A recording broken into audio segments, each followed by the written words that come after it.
Anybody there? Hi. I'm here. Don't you worry, I am here. Derek Obscure. Sorry for the, sorry for all that pushback. But I had a lot to do. Like, eat dinner. That's about it. Basically, dinner, it took longer to cook dinner than I had anticipated. So, but here we are. 11 p.m. Central Time. Kansas City, Missouri. This is Scratched Up Live, number 39. Can you believe... I can't believe that shit. Almost 40 episodes of this? Man, I'm like a pro at this point. 2 interviews under my belt. Got featured on the H3 show earlier this year. I don't know. It's pretty badass. Also, almost to 200 subscribers. Can we get an amen in the crowd out there? Amen. We're like 3 away, something like that. Oh, and happy Father's Day. Are you a father? Anybody a father out there? I'm a father.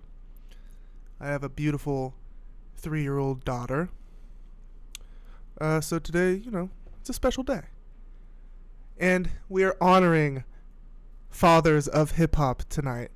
And by that, I don't mean like 4 founders of hip-hop. I just mean like hip-hop artists that happen to be fathers. Some good, some bad. None of the stories have to do with them being fathers, but they are fathers. As you can see in the thumbnail. I'm drinking coffee at 11 p.m. I woke up at, 5:15 a.m. this morning for work and never took a full nap. And here I am. That's why the coffee is necessary. So yeah. You want to know what we're talking about tonight? Let's see here. The Carter 6 vinyl album scam. You could call it a scam. It's maybe false advertising, or I don't know what the proper term would be. It's not necessarily false advertising, but it's like they didn't highlight a very important aspect about the product nearly enough to where it's almost like they were duping customers. They, as in like Lil Wayne. JPEGMAFIA disses Earl, Sweatshirt, and the Alchemist. Firebombs in hip hop land. JPEGMAFIA's mouth is running once again, running way ahead of himself, with claims that Earl, Sweatshirt, and Alchemist have been making the same song for the last 20 years. Like, what the fuck? Earl Sweatshirt, he wasn't making music 20 years ago, so So we're gonna dive into that. I'm gonna give a little bit of new music updates. Okay, we haven't talked about new music besides the Lil Wayne album last week. We haven't talked about new music in a minute, so I'm gonna do what I did last time I talked about new music and just kind of scroll through my 2025 playlist and just kind of like shout out some highlights that I see, shout out some albums that I've been rocking with for the last 2 weeks. So it's like a new music of the last 2 weeks segment. Okay, and that's all the top of the show stuff, so that'll be about half the stream. And then we have a lot of rabbit holes that we can dive into, a lot of different directions we could go. I would like to hit most of it, but in what order I'm not quite sure, and I do have a feeling at least something will get cut.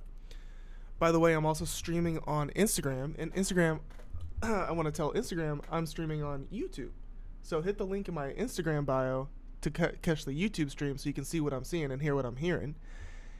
And my YouTube friends over here, make sure you go follow the Instagram account at Quarter Day Recordings.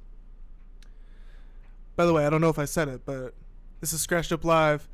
This is a music or a hip hop discussion stream. Scratched Up Live, and Quarter Day Recordings is your first stop for hip hop discussion and music production. All right, I need to make like a little jingle or something out of that. I'll make my own jingle. Quarter Day Recordings, your first stop for hip hop discussion and music production. Hey, I wasn't half bad. By the way, you can see some of my Pokemon cards in this shot. I'm in the middle of organizing. All right, I took a pause from organizing to stream, catch up on the hip hop world. You know, I gotta keep my subscribers informed out here, right? But speaking of that, some of the rabbit holes we could go down, some of the different paths we can take tonight. We have the Clipse interview article that came out a couple weeks ago in GQ. It's titled "Clipse Talk Love, Hate, and What Rap's Been Missing." For a second, my heart dropped, and I thought that I didn't unmute my microphone, but we're all good. By the way, I wanna. Okay, yeah, we're all good in the hood. Cool, and also stream quality. I spent basically all day preparing the stream because I was just waiting to be able to stream tonight, and so I spent all day getting or just like making sure that my stream wasn't going to be all laggy and buggy, and I figured out the perfect setup to ensure a seamless stream tonight. Chat GPT was helpful for some reason. Well, yeah, I'm not even gonna get into it. Basically, I had some settings that weren't right. I was trying to stream over Wi-Fi. It was a mess. I don't know if anybody is a consistent viewer of this channel, you've noticed probably the last few handful of streams have been a little technically difficult here and there. We're working out those kinks, people. We're working out those kinks. All right, so yeah. Anyways, some of the paths we can go down. The Clipse thing. Conductor Williams interview. Have not read that. I love Conductor Williams. Conductor Williams will be making an appearance in my new music of the week segment tonight, by the way. Excuse me. Eminem is suing Meta, as in like Facebook. Curitss King breaks down how Timbaland's AI model is trained on other people's beats without permission. So we will definitely hit that. We'll watch Curitss King's clips of his breakdown of that. He found some very compelling evidence that Timbaland. Well, we do know that Timbaland has partnered with this company, this AI model company, and I don't remember the name of it off the top of my head. But he has partnered with Sonus or something like that. For this AI beat making model where you just like type in a prompt and it spits out a beautiful beat, that matches the description of your prompt, right? All AI. And Curitss King found pretty compelling evidence that model is being fed other producers' beats without their permission, just ripped from the internet. And like I said, very compelling. Very, very compelling. You do not want to miss that. Also, a big one tonight. r/Brockhampton has officially lost it. All right. Now, this is a kind of an umbrella of a story that includes drama surrounding the new Blush project that Kevin Abstract is promoting. There is a Blush demo tape. Now, Blush is also is a Kevin Abstract album that is coming out, I don't know, like next week, I think. And it is being dubbed as like the new Brockhampton, like Brockhampton 2, because he has also announced not only is the name of this album titled Blush, but Blush is also a collective that's like a living, breathing collective of artists, visual, music, etc., artists, and like graphic designers, that kind of shit. And so people are like, okay, so Kevin Abstract ended Brockhampton to just go and make another Brockhampton, right? So there's a lot of drama surrounding that, certain people that are members of this Blush crew that are controversial people, apparently.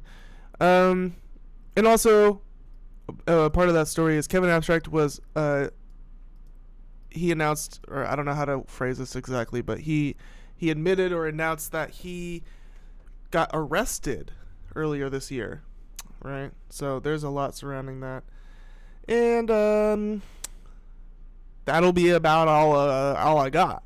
So if we get through all of that, that would be a miracle, and I'll probably be streaming till 5 a.m., but I got coffee. So maybe we're all in. Maybe we're all in tonight. Why the hell not? But first we're going to start off light, I guess. I guess you could say it's light. Just a light scamming. You know how it is in hip hop. Just a light scamming. Oh, my hotkeys aren't working, but that's all right. We don't need them. The Carter 6 physical album is a scam. Now, this is a post on Hip Hop Heads Reddit, r/Hip Hop Heads, 2 days ago. Shout out Big motherfucking Sauce, Big MF Sauce, right? So they post this. They say, I bought the signed physical copy of the album from Lil Wayne's website. The website doesn't say anything about this being an EP or some type of different release. It says the Carter 6 signed LP. This is not an LP. It is just 9 tracks. He lists these 9 tracks here, and if you take a look here, you just type in the Carter 6 songs. Yep, Lil Wayne, the Carter 6 songs. You can see there are 20 tracks on the Carter 6, and actually the Google reviews, 58% like this album. Since I reviewed it, it has been critically panned, right? I basically panned it, but I was also kind of being generous in my my score at the end. I think I gave it like a 5 out of 10 or something like that. Upon re-listen, it is definitely worse than a 5 out of 10. Just want to put that out there. That's Canon Quarter Day Recordings opinion right there. But focusing back in on this post, so they bought the Carter 6 signed LP from Lil Wayne's website, got it in the mail, I guess, already. Well, maybe they didn't even get it in the mail yet. And you'll see why. I can come to that conclusion in a second here, but they realize that it's just 9 tracks.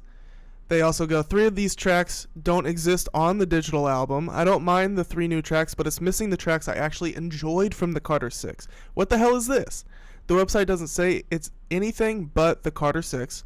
I already felt stupid for purchasing this without listening to it first. Huge mistake. Now it's here, and it proves that this album rollout was just dog shit. It feels like I got scammed by Lil Wayne. You know, who cares about the album rollout? The problem is the album itself is dog shit.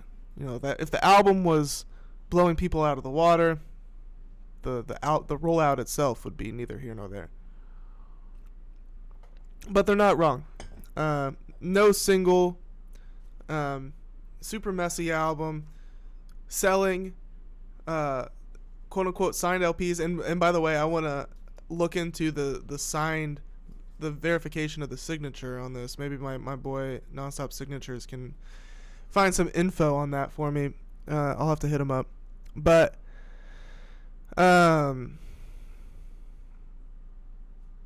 these people thought they were buying the full album. And why wouldn't you, right? And so I read this, and it's got 1.6K upvotes on r/Hip Hop Heads. And I'm like, okay, anybody could write this, right? And everybody's already dogpiling on Lil Wayne. It wouldn't be difficult to pull one over on the masses right now. So I looked it up myself. Okay? The Carter 6 LP. Right? They're selling it. I don't even remember how I ended up clicking on this. I think maybe somebody linked it somewhere in here. I don't know. Maybe I just typed it into Amazon. I can't quite remember. But this is the Carter 6 LP being sold by Lil Wayne. Right? This is the place to buy it if you're going to buy it on Amazon. This is the seller to buy it from. And if you look down here, track listing, it's 2 discs, and it's only 9 songs, just like they said. I'm like, okay, are these the same 9 songs? Last song, If I Play Guitar, right here. Track 9, If I Play Guitar. These are first song, King Carter. First song, King Carter. So why is Lil Wayne doing this? This is just as bad, if not worse, than a fake signed product, in my opinion. And you know how much shit I've given to the fake signatures people. So Lil Wayne needs to answer for this, and I don't have faith that Lil Wayne will give a satisfactory answer to this. I don't think he will give a satisfactory response to this.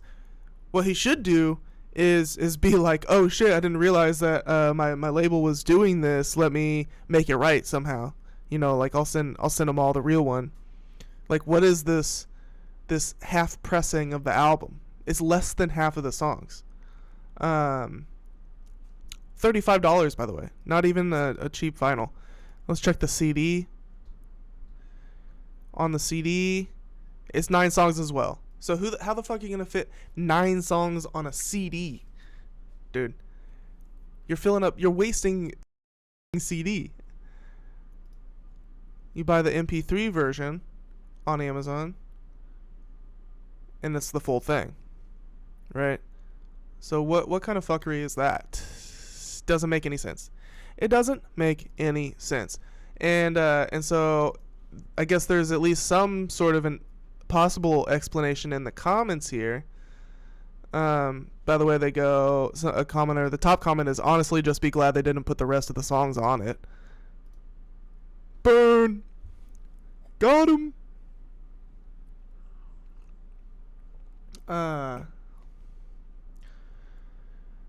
They still put 3 of some of the worst songs on it, though. That's what somebody else said. Okay, they're just chopping it up about the songs. All right, this person here goes. Hoagie CLU goes, this is an unfortunate trend with physical releases. They press them ahead of time, then change the album after the fact. Some artists will at least let you know. Most won't advertise it. Like, how is that legal? How is that legal? I cannot believe that is an acceptable practice. To not advertise that, like, hey, yeah, you think you're buying this album. It's advertised as the album. The cover is the same. Everything about it looks the same as the full version on streaming. But it's half the songs, and we're not going to tell you. And you're paying full price. That's the other thing. It's not like the price is cut in half. You're paying full price. It's loco. It's madness, dude. It's madness. I'd be furious. I would be furious. They continue on. The Chromacopia test pressing CD is the best case scenario for this, in my opinion. Got a hidden track and some extra verses from Tyler in place of the missing features. Shout out Chromacopia behind me here. You can see. Maybe. Shout out Tyler. Shout out Chromacopia. But yeah, that also reminds me. Speaking of Tyler and Tyler albums, see the Igor here. Excuse me. The Igor here is from the vinyl, which I own. And the Igor vinyl has a hidden track on it as well. So I need to find what the hidden track on Chromacopia is and download that shit, because I didn't know about that. Okay, here someone else goes, it's crazy to think that a good amount of this album was made shortly before it came out. A lot of these tracks sound like they were conceived 10 to 15 years ago. I assume that C6 was some kind of label obligation thing. Does Wayne even have label obligations at this point? Like, it's not like he's trapped in a... Well, I guess I shouldn't speak on what I don't know exactly, but I was about to say it's not like he's trapped in like a 360 deal or something, but shit, maybe he is. I don't know. I assume that C6 was some kind of label obligation thing, and that he just went back and added some new lyrics to a bunch of Carter 4/ I'm Not a Human Being 2 scraps to pad out the album.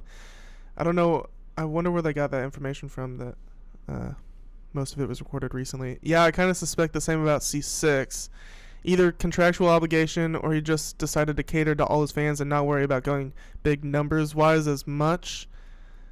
I don't know if that's what was on his mind. I feel like he knows that, like, his name is going to be the seller. I don't know. I feel like he kind of met expectations in a way to where it's like, it's not boring. Like, the album isn't necessarily boring. It's just like very cuckoo and weird and like not super hot. It's just kind of strange. And I don't know, I kind of appreciate that about the album. So it's not all bad. It's I feel like it's not as bad as people are making it out to be, except for the fact that it's just too kooky and cuckoo weird. But it's not like an utter disappointment in like there's at least like creativity packed into it, you know. And if that's if sometimes Wayne is lacking that on his mixtapes because they're mixtapes, right? So I would have been more disappointed if it was just like, if it felt like just like boring mixtape Wayne with nothing like at least there's something to talk about, right? With the C6, like people are talking about it for sure, for good or for better or for worse. They're the, you know, some people, there was a lot of the reaction to Penis to an Elephant from the majority of people was pretty like much disgust. But if you go back and watch my reaction to it, I was like, like I wasn't crazy about it, obviously, but like the beat that everybody was clowning on, I didn't mind it too much. Like, it's not aging very well, so I think they're ultimately right. But I don't know, it didn't come off to me immediately as like, I wasn't too repulsed by it at first. The more I listen to it, the more I hate it. But I have started to see other people, like at first the kick, I don't know, gut reaction to it from the internet seemed to be like all negative to Penis to an Elephant specifically. Since then I've seen like Fantano, for example, he didn't say that exactly. Like, he kind of liked it. I think he put it in his favorite tracks on the album in his review, which I did not watch.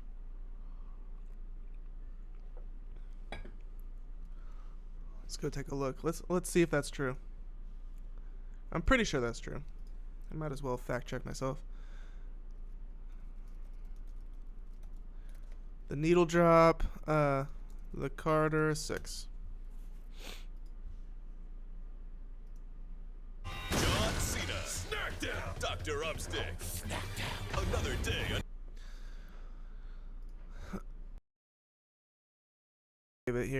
He gave it a 2 out of 10, and he says fave tracks, Penis to an Elephant. See? And his least fave tracks, Island Holiday, which is that Weezer cover. So, it got the red flannel treatment. It's bad. It's bad. It's all bad. But what's even worse is Lil Wayne is selling half the album for full price. He's selling less than half the album for full price. What kind of bullshit is that? You know what I mean? It's awful. So yeah, Lil Wayne, we need answers, bro. You know? We need some serious answers. We're moving on, though. Okay. JPEGMAFIA, wiling out on Twitter once again. Shout out our best friends, NFR Podcast. We're besties with the NFR Podcast. Am I right, folks? But they do have the info in collaboration with r/Fantano Forever. JPEGMAFIA calls out Earl Sweatshirt and the Alchemist for always making, quote-unquote, the same song. This is the quote. Alchemist, Earl, and them, they've been making the same fucking song for the last 20 fucking years. Nobody gives a shit. I'm not them. I'm here to evolve. He sounds like such a petty bitch. Like, unprovoked. At least when he's tweeting the shit, I'm assuming these were just tweets, right? Like, if these are just quotes taken out of, like, context of his tone or whatever, I could understand. Like, he's just, like, a funny guy and he's just talking his shit. But if these are tweets, it's like, bro, tweets come off as, like, you're saying that with your chest. At least when they're, like, super dry like that and just, like nobody's... I think he thinks he's maybe being kind of funny. Like, he thinks people think he's funny and just joking around. But people take it as serious, and it definitely turns people off. And it makes people actually want to hate you. But this article goes, oh wait, no, this is not an article. This is just a Reddit post.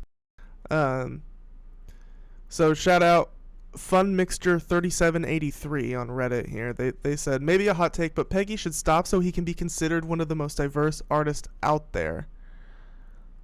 I don't understand what his rants have to do with his art exactly. Like, if he's a diverse artist, he's still going to be considered a diverse artist no matter what kind of shit he's talking on Twitter. But they go, sure, his production leaves a lot of room for variation and doesn't get old quickly, but he's never been truly innovative since Veteran. I wouldn't necessarily pin that to Veteran. It's not too untrue, but I would maybe say since Cornballs. Like, I don't know. That I like Cornballs more than Veteran in my opinion, but hot take maybe that's a hot take. I don't know. His fundamental approach to his music is always the same. Scaring the Hose really sounded exactly like a typical Peggy album with Danny Brown here and there, and that's not even a negative thing. His music may be consistent and high quality, but it's not surprising or unpredictable. Kind of true at this point. Maybe not at first. Maybe not if you're at first at the beginning of getting into Peggy. You might not understand how that could be true. But if you've been listening to Peggy for years, he's not necessarily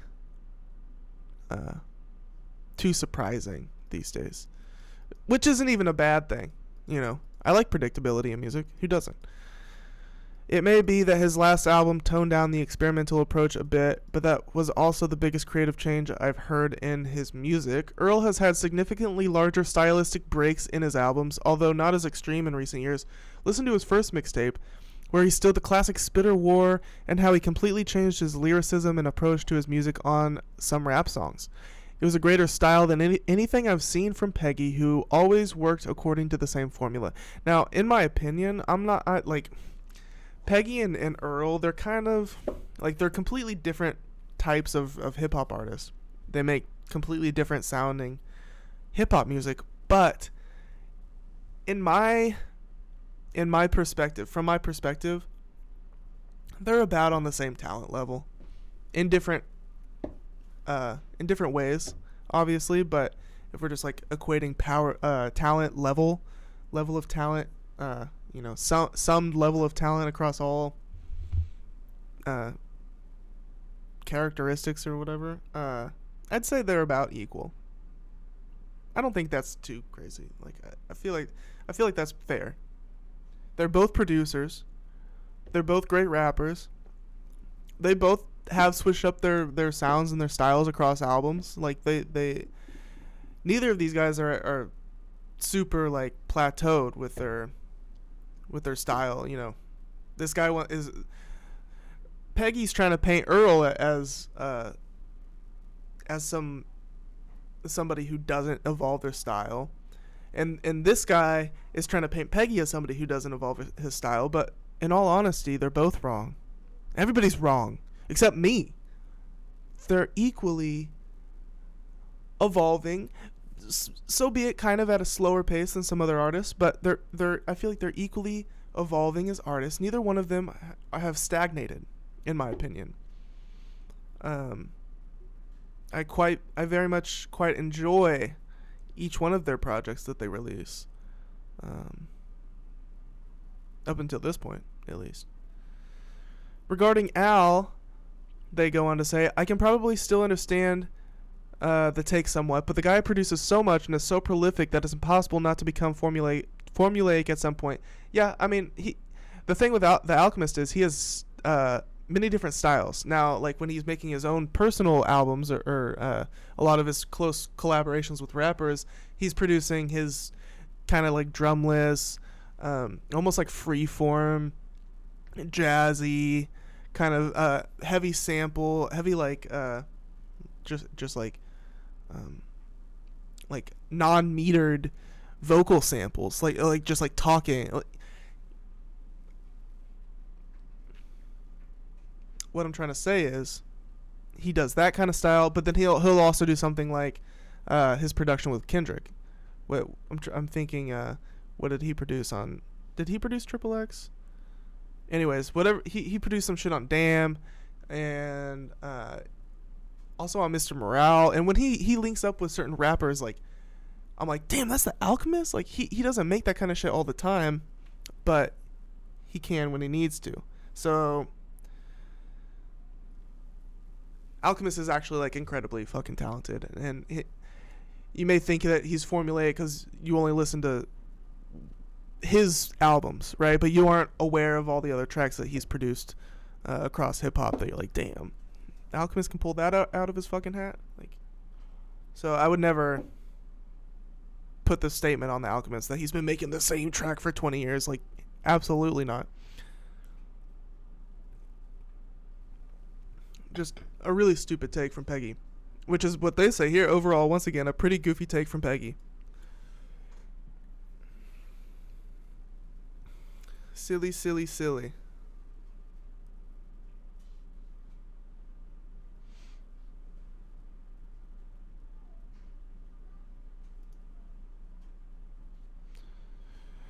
Just want to make sure that everything... I'm paranoid now. I'm always paranoid that my stream isn't working right. But we're good. We're good in the hood out here. All right? We are so good. Top comment here. Meanwhile, Peggy is refining his 40th evolution of writing bars about reply guys on Twitter. That is true. If there is something repetitive about Peggy, it's the material that he's writing about. Like, he is very not... Like, he's not necessarily, like, telling stories, which you don't have to tell stories in hip-hop. You don't have to. It's nice. It can be done incredibly well and be, like, amazing. But, I don't know. Peggy's just one of those rappers that, like, I'm not listening because he's saying something that's, like, incredibly interesting. Earl Sweatshirt, on the other hand, does. Like, I listen to Earl for his prose and his lyricism. Peggy is more for the production. But again, in my opinion, somewhat equally talented with different strengths. Different strengths and different weaknesses. You know what I mean? So yeah, a lot of people just hating on Peggy. Why is Peggy always so insufferable?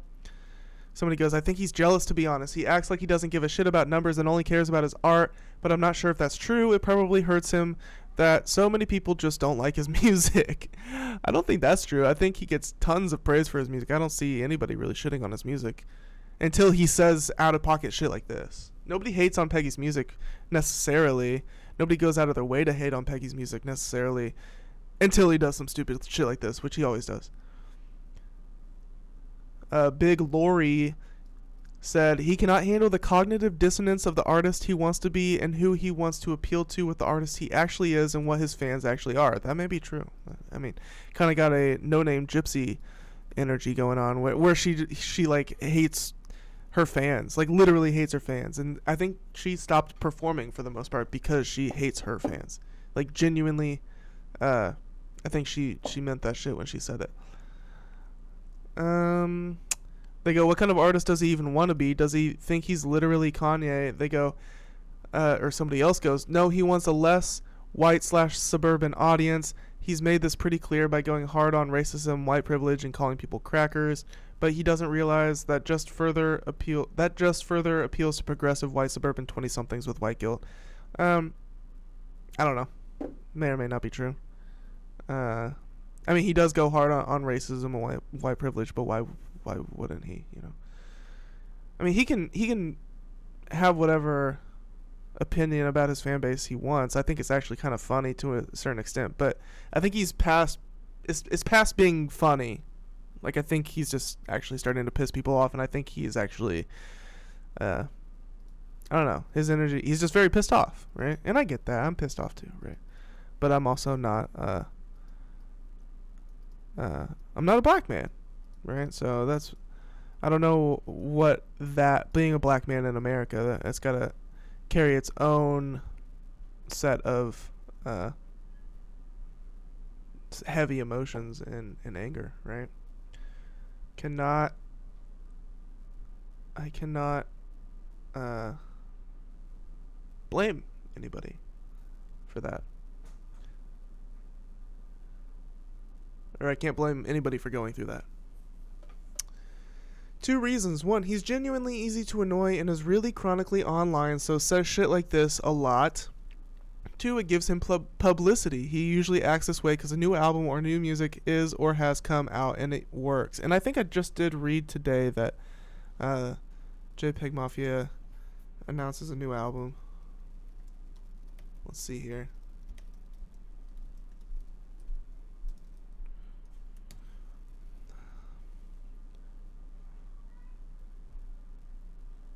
Maybe not.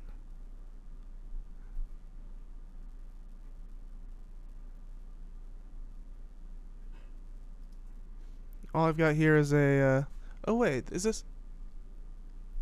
Okay. Pulled up. So we'll just shimmy on over to this. JPEGMAFIA on why he wants to be a superstar and not be like other rappers making the same fucking song for the last 20 fucking years. So this is the, I guess this is the source of it. This is an interview, and this is where he says the shit. So, you know, it doesn't seem like it was a tweet, him talking shit on Earl and Alchemist. So, and until I could hear like the audio of it, I don't know what it sounded like when he said it. Right? So it could have been it could have just been funny. If it's funny, it's kind of like, it's a little more forgivable, right? But I think this is also where he was hinting at a new album, new music on the way soon in this interview here. So we'll read it. This is more of a rabbit hole, but it's not too long. I may skip some of it. By the way, once again, shout out to all the dad. Shout out to all the dad. During JPEGMAFIA's rambunctious set at this year's Governor's Ball, I watched as a young teenager stumbled out of the crowd, caked in sweat and mud. His glasses were fogged up, tilted at an angle across the pointed frame of his nose. He corrected them and looked at me and my friend I brought along for the day. "Do not go in there," he exclaimed, his face radiating the sort of joy that made me think he probably wanted me to ignore this warning. By there, the young teen meant the mosh pit that had inevitably formed in the middle of the audience, a staple of every JPEGMAFIA show. As Peggy's set continued, I watched as young person after young person entered and exited the crowd in a dusty, sweaty, and, in one case, bloody haze, all emanating the same joy. It was as if Peggy's mosh pit was a sort of exfoliant, revealing a newfound aliveness underneath those daring enough to try it out. I have not seen Peggy in concert, and I would love to. I would love to mosh at a Peggy concert. That would be sick. Anyways, so by there, the young teen meant the mosh pit that had inevitably formed in the middle of the audience, a staple of every JPEGMAFIA show. As Peggy's set continued, I watched as young person after young person entered and exited the crowd in a dusty, sweaty, and, in one case, bloody haze, all emanating the same joy. It was as if Peggy's mosh pit was a sort of exfoliant, revealing a newfound aliveness underneath those daring enough to try out. This is the magic of JPEGMAFIA. Growing up, he was a ubiquitous presence. He was a ubiquitous? I don't know that word. Presence in Baltimore's punk scene, and in turn has constantly towed the line between rap and hardcore. His latest 2 albums, 2024's I Lay Down My Life for You and 2023's Scaring the Hose with Danny Brown, are the closest Peggy's ever come to completely shattering that genre matrix. Both projects flip from jazz to rap to punk to house to everything else so frenetically it can be nauseating, but like that notorious mosh pit, to embark upon those journeys leaves you fully awake by the end.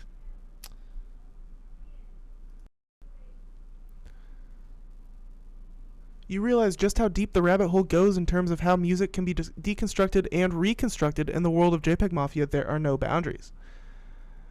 There's no fucking rules, especially not in the music industry, Peggy told me at his trailer just a few hours before a show. He's sitting in front of a full-length mirror, tackling his skincare routine. Everything is fucking made up. All the contracts say we own you in all universes, and then these never been to Mars. They're just saying shit, you get me? They're just saying shit. I'm just saying shit. Man, he really is. He's trying to channel that Kanye, manic Kanye energy for sure. I mean, I'm not trying to say he's copying Kanye. I'm just saying, like, it's there. It's that same energy, bro. It's me. I'm on that shit. Me. I'm just saying shit. We're all just saying shit. I'm saying the best shit. My shit's the best. My shit don't stink. I spoke with JPEGMAFIA about the director's cut of his latest album, his haters, his thoughts on the state of rap, and how it feels to be labeled an underground rapper while shooting for superstardom. Alright, first question here. What inspired you to take a director's cut approach to I Lay Down My Life for You? I looked up the word director's cut after I saw that Justice League, whatever, Snyder's director's cut shit, and I was like, shit, we need a director's cut in music. Because I do direct all these albums. I produce them, I mix them, all that shit. So I was like, what can I do other than call it a deluxe? Because you either do that for some old shit or it's just being lazy. So the deluxe or the director's cut for me was I just put the original album out. Because I cut the fat off of it, so I put the original one back out. I love it, and I got inspired from SZA because she did Lana and she put a whole fucking new album at the front of that bitch. And I'm just like, oh, I didn't know you could do that. That's true. SZA, you know, just breaking barriers, bro. SZA just breaking fucking barriers. Why choose these songs to be on director's cut? Why choose these songs to be on director's cut? I've had them around for so long, I was like, okay, these still go. I still like these, so I put Protect the Cross and all that other shit out. Yeah, there's some pretty good songs on the director's cut, not gonna lie. Protect the Cross goes hard. Oh, they hated that shit. They was hating hard. I don't know who they is. You have one lyric on Protect the Cross I really want to touch on where you say, 2025, your politics is a gang sign. Yeah, that line does stick out to me, too. Tell me more about your thoughts on politics at this moment and how that bar came together. Peggy goes, when I say your politics is a gang sign, I meant it because who you affiliate with now really says a lot about you. Trump has done more racist shit in the last 6 months than I think Ronald Reagan did in his whole fucking career. John Oliver said this, but I'm going to paraphrase him. If Ronald Reagan woke up from the dead and saw the racist shit Trump did in the last 6 months, he would come so hard he'd die again. Gross. That's disgusting. So it's just like, if you want to support that, that says a lot about you. But if you're on the other side, that also says a lot about you because the Democrats are a losing fucked party. They're dismantled, so it really is a gang sign in the same way that gangs do that. It's the same way. I would say that associating with like the radical left more so than the Democrats is the gang sign in progressive circles. But next question. Curious what the reception was to this album when it first came out. I know you've always had rock influences in your music, but there seems to be a lot more punk and noise energy in Lay Down My Life. Were people hating at first? He goes, I mean, yeah, because they just want to hate, and some people just don't like me, and they can't admit it, so they be trying to pretend because they don't like me, the snares aren't hitting as hard or something. I Lay Down My Life for You got the same reception it always does. They hated in the beginning, and then they was like, oh wait, this is actually good. Yeah, fuck you, I get it. Hey, for the record, I never hated on this album. I loved it from the get-go. Next question. That seems to be sort of a trend with your releases. How does that feel when it happens? It happens every time. Yeah, I mean, that's just the internet, you know. You got love, Peggy. You got more love than most. That's for fucking sure. Than most of these rappers out here. Most of these producers out here. Most of us. Me included. He goes, when I released Scaring the Hoes, people were like, this is an abomination of music. Yeah, but, Scaring the Hoes was definitely more of a harder pill to swallow than a lot of his other albums. And not to say that his other albums are easy to swallow either. I'm just saying, Scaring the Hoes was particularly abrasive. He goes, now they asking me for Scaring the Hoes too. It's so funny when it comes out, they be hating. Next question. I'm just theorizing, but maybe it's like a risk taker type of thing. Oh, here we go. He goes, I am a risk taker. I'm one of the only risk takers in rap. The rest of these motherfuckers literally do the same thing. Alchemist, Earl, and them, they've been making the same fucking song for the last 20 fucking years. Dude, he sounds drunk or something. Like, bro, chill. Dude, chill. If you're gonna talk some shit, at least make it accurate, bro. Like, there's so much wrong with that statement. There's just so much wrong with that statement.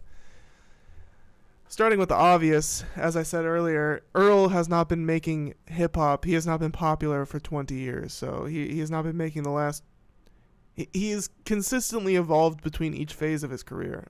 And now he's kind of leveled out the last 5 years or so, but... I don't know. I hear his features this year. He's still pushing envelopes. I mean, nowadays he's like not even rapping on the beat. So like, how much more? evolution can you get from there, right? He's transcended the fucking beat. Earl. But he goes on to say, nobody gives a shit. I'm not them. I'm here to evolve, go farther, go harder, and I'm gonna do my shit. Dude, that's a recipe for failure. If you're talking like that, like you're just setting yourself up for failure. I'm not here to give people the bare minimum and have that just be okay. That's not me. I'm not wasting my potential like these motherfuckers. I'm not like that. I'm maximizing my shit. I'm 35 years old. Oh. This is starting to feel like midlife crisis type of vibes. He's got all this manic energy. Cause I don't know. I mean, he's the one that brought up his age. Just saying. He brought it up first. And Tupac said, when black men turn 30, they lose their fire. I have no loss for shout out to Pimp a Butterfly. I think that's a quote from, I think he's pulling that from To Pimp a Butterfly, in that long Tupac interview at the end, right?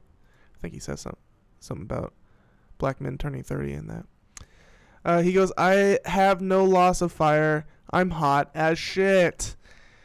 And he continues, these other motherfuckers, whatever. Y'all go do that boring ass shit. I'm not with that. I mean, if he thinks Earl's music is boring, that's fine. That's fair. That's fine. But not everybody, like, I like a good mix of, like, chill, vibey hip-hop and then, like, crazy, eccentric, rock-influenced hip-hop. Like, that's what Peggy provides, and Earl and Alk, they provide a chiller vibe, and that's totally fine. Like, we gotta have the balance in hip-hop, and the fact that Peggy is missing that right now is kind of disappointing. I'm not gonna lie. Because some of my favorite Peggy music is this, like, more on the chill side. And I'm sure he'll make chill songs again and melodic songs again. I'm thinking of stuff like on Cornballs, but still, it's clearly not what's inspiring him right now.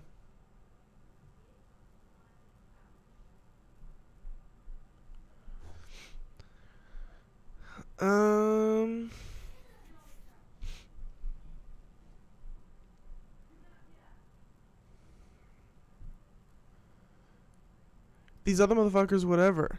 Y'all go do that boring ass shit. I'm not with that. He goes, I'm here to take this shit forward. Whether y'all like it or not, y'all can kiss my black ass. They're going to pretend like I'm not doing, but I've been doing it. See, you sound like he's just like nobody's pretending that you're not doing anything. Like, we see what you're doing, bro. You've been releasing albums, you're hustling, bro. People like your music. You do cool shit. Nobody's denying that, dude. Very defensive. Without having anything to, like, he has nothing to defend from. He's like created something in his mind.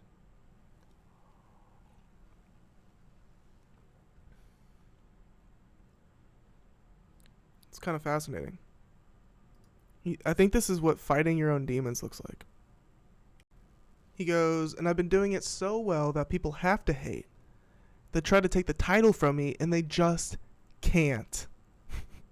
Dude, the air off of Mafia JPEG in this interview is kind of off the charts. He goes, they try to take the title from me, and they just can't because it's me. They can't imitate me. I'm me.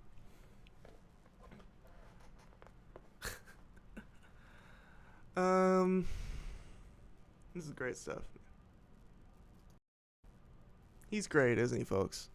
He's great.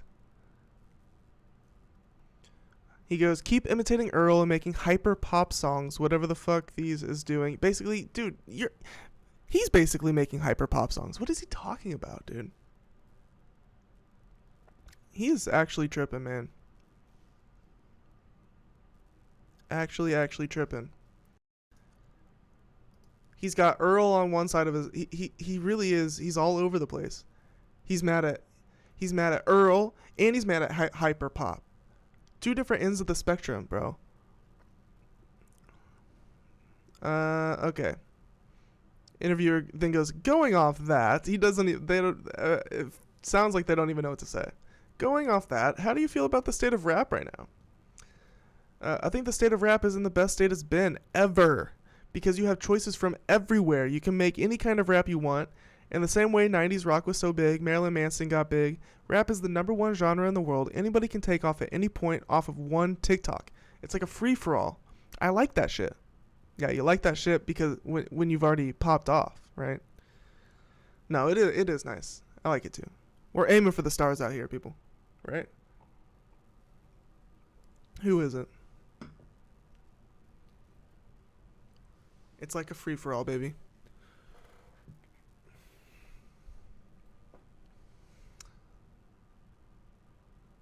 He goes, I enjoy that shit because it evens things out. For sure, it does. I don't have the same resources as these motherfuckers do, so I gotta go off my talent. For real, bro.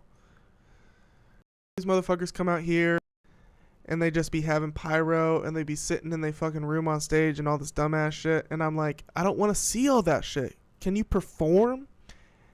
And that's my thing. I'm going to come with the production. I'm going to come with all that shit because that's what I do. Same thing I did before I ever got in the industry. That is true. I mean, I like how real Peggy keeps it. He's just arrogant. And what rapper isn't arrogant, right? What rapper isn't arrogant? It's all part of it, right? Let's get the shit. So, I mean, I'm actually going to stop right here cuz we got the meat of it. And we actually also got some fun JPEGMAFIA interview answers. You know, he's kind of a weird guy, right? But who am I to judge? Okay? Who am I to judge? Makes great music, right? But he's also a hater. But so am I. So it's no big deal. Right? Scratched Up Live number 39. Shout out to all the dad. By the way, speaking of that, we're going to listen.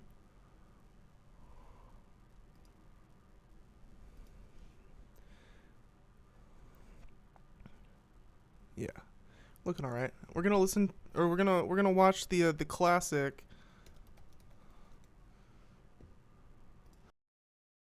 together. Okay. Pairs now and shit like that. Shout out to all the pair. You know, I need to get like I don't know, some sort of Wi-Fi booster or something. I need to go talk to somebody that knows a thing or two about how to increase the quality of my stream. You know what I mean?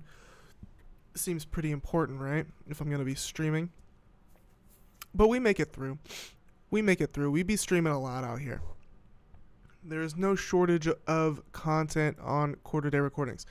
So, at this point, I am done with my top of the show stuff. Okay, it was very quick. So at this point, I would like to go over some new music of the last 2 weeks that I've been rocking with, but have not talked about yet on this channel. Alright.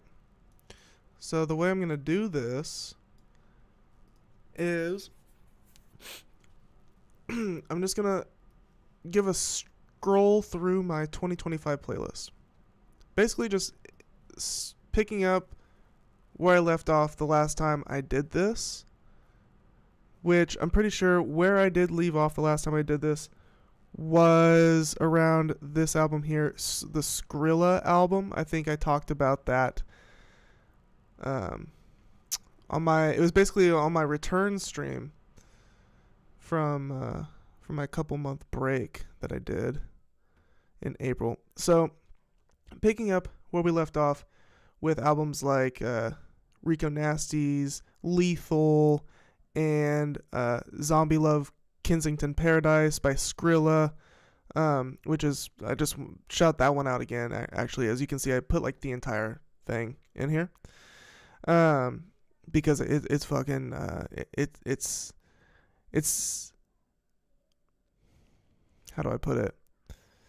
It's like the next, in my opinion, evolution of trap, or at least what I want to hear from trap music moving forward, or I don't know if you could classify it as trap. It's like horror trap in a way. I don't know.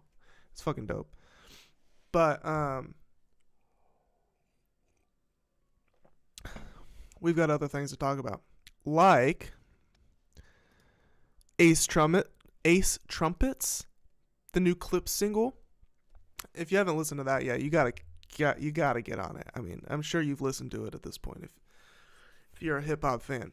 But that shit is phenomenal. Like I hop in the car and like that's the song I want to put on. Oftentimes lately. Land grab. That's I mentioned Earl Sweatshirt rapping like he can't find the beat. Like he's not even like rapping on the beat. This is an example of that. Land grab featuring Earl Sweatshirt by Mavi. Earl literally lost. Like he cannot find the beat to save his fucking life on this. But it's like on purpose, right? It's kind of cool. The new Wet Leg single CPR is another great one. I do like Catch These Fists a little better. It's a little catchier of a tune, but they're both great.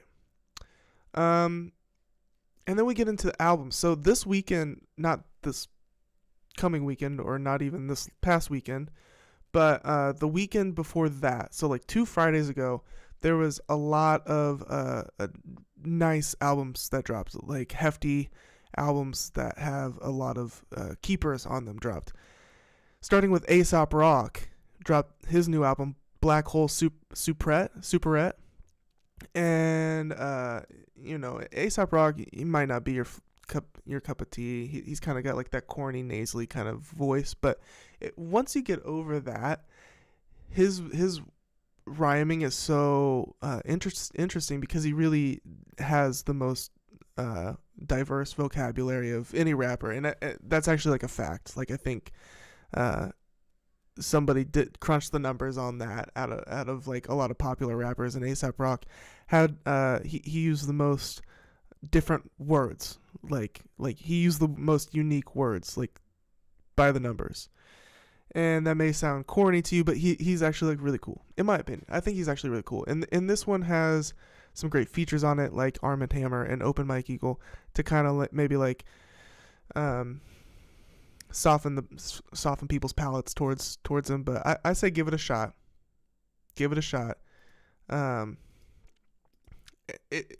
If it compared to like Hamilton, this shit is like gangster as fuck. So if you just got to keep things in perspective. At least it's kind of like going down the road, like Hamilton road a bit, but it's not that deep in it. Like it's actually pretty fucking cool. But then also the Gold Link album dropped, had this one's reminiscent of his album Diaspora that came out in 2019, which is an album I very much love. Have that one on vinyl. Was not a big fan of Haram. Had a few good songs. That was the album before this one, and after between Diaspora, that's the album between Diaspora and Enoch here, the new one. I wasn't too thrilled with Haram at the time. Still am not, but Enoch here kind of goes back. It's kind of like a callback to that Diaspora tropical summer like tropical summer vibes, basically. That pretty much sums it up. Is this album as great as Diaspora? No, but it's back in that field, so I'm here for it. I like it. These songs are pretty cool. I think they're gonna keep growing on me as the summer I don't know, as we get further into summer. Lit Tyler dropped an album, had a handful of songs on it that are cool. And then we got the Bruiser Wolf album. Fucking awesome, dude. Love Bruiser Wolf. Been a big fan of Bruiser Wolf since 2022. What did he drop? Dope Game Stupid? I think that's the album, right? Whenever that one came out. When was that? Yeah, Dope Game Stupid came out in 21. So that's when I was really like, oh shit. Like that's when I started fucking with Bruiser Wolf for real. And last year he dropped my Story Got Stories, which is pretty good. Has got some cool ones on it. I'm thinking, from what I can tell so far, I think Potluck is better than the last one, My Story Got Stories. Just putting that out there. Yeah, he's really coming into his own here. Lock In, for example, is a great one. I got shout out Lock In and shout out Overlooks. A little teaser taster of this one. Major mark, I can see the divots. Followed your heart. Now you see the digits. 1 in a million, resilient, brilliant. Every business meeting you kill it. It's hard to say. Just suave, smooth, funny. That's the thing with Bruiser Wolf. He's funny as hell. Gotta check him out. The Overcast album, he's a great one. You gotta check him out. Overcast. If you like, your JIDs, and if you like your, I don't know, Mick Jenkins even, you're gonna like this guy.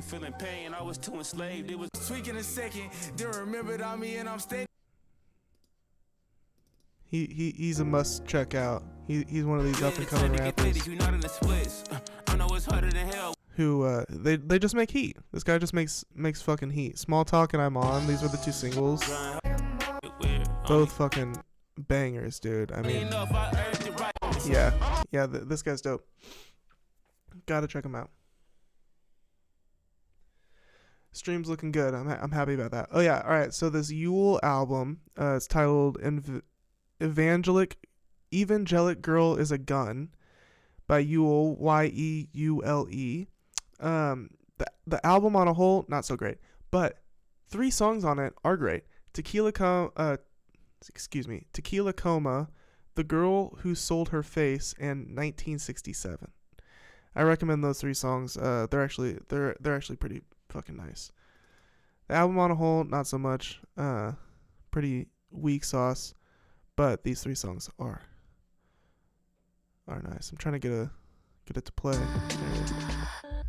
It's kind of like Portishead vibes. You know, get some trip hop kind of vibes going on there. The new Little Sims album, not too crazy about it. So yeah, that was that weekend, or that was, I don't know, 2 Fridays ago. All those albums dropped.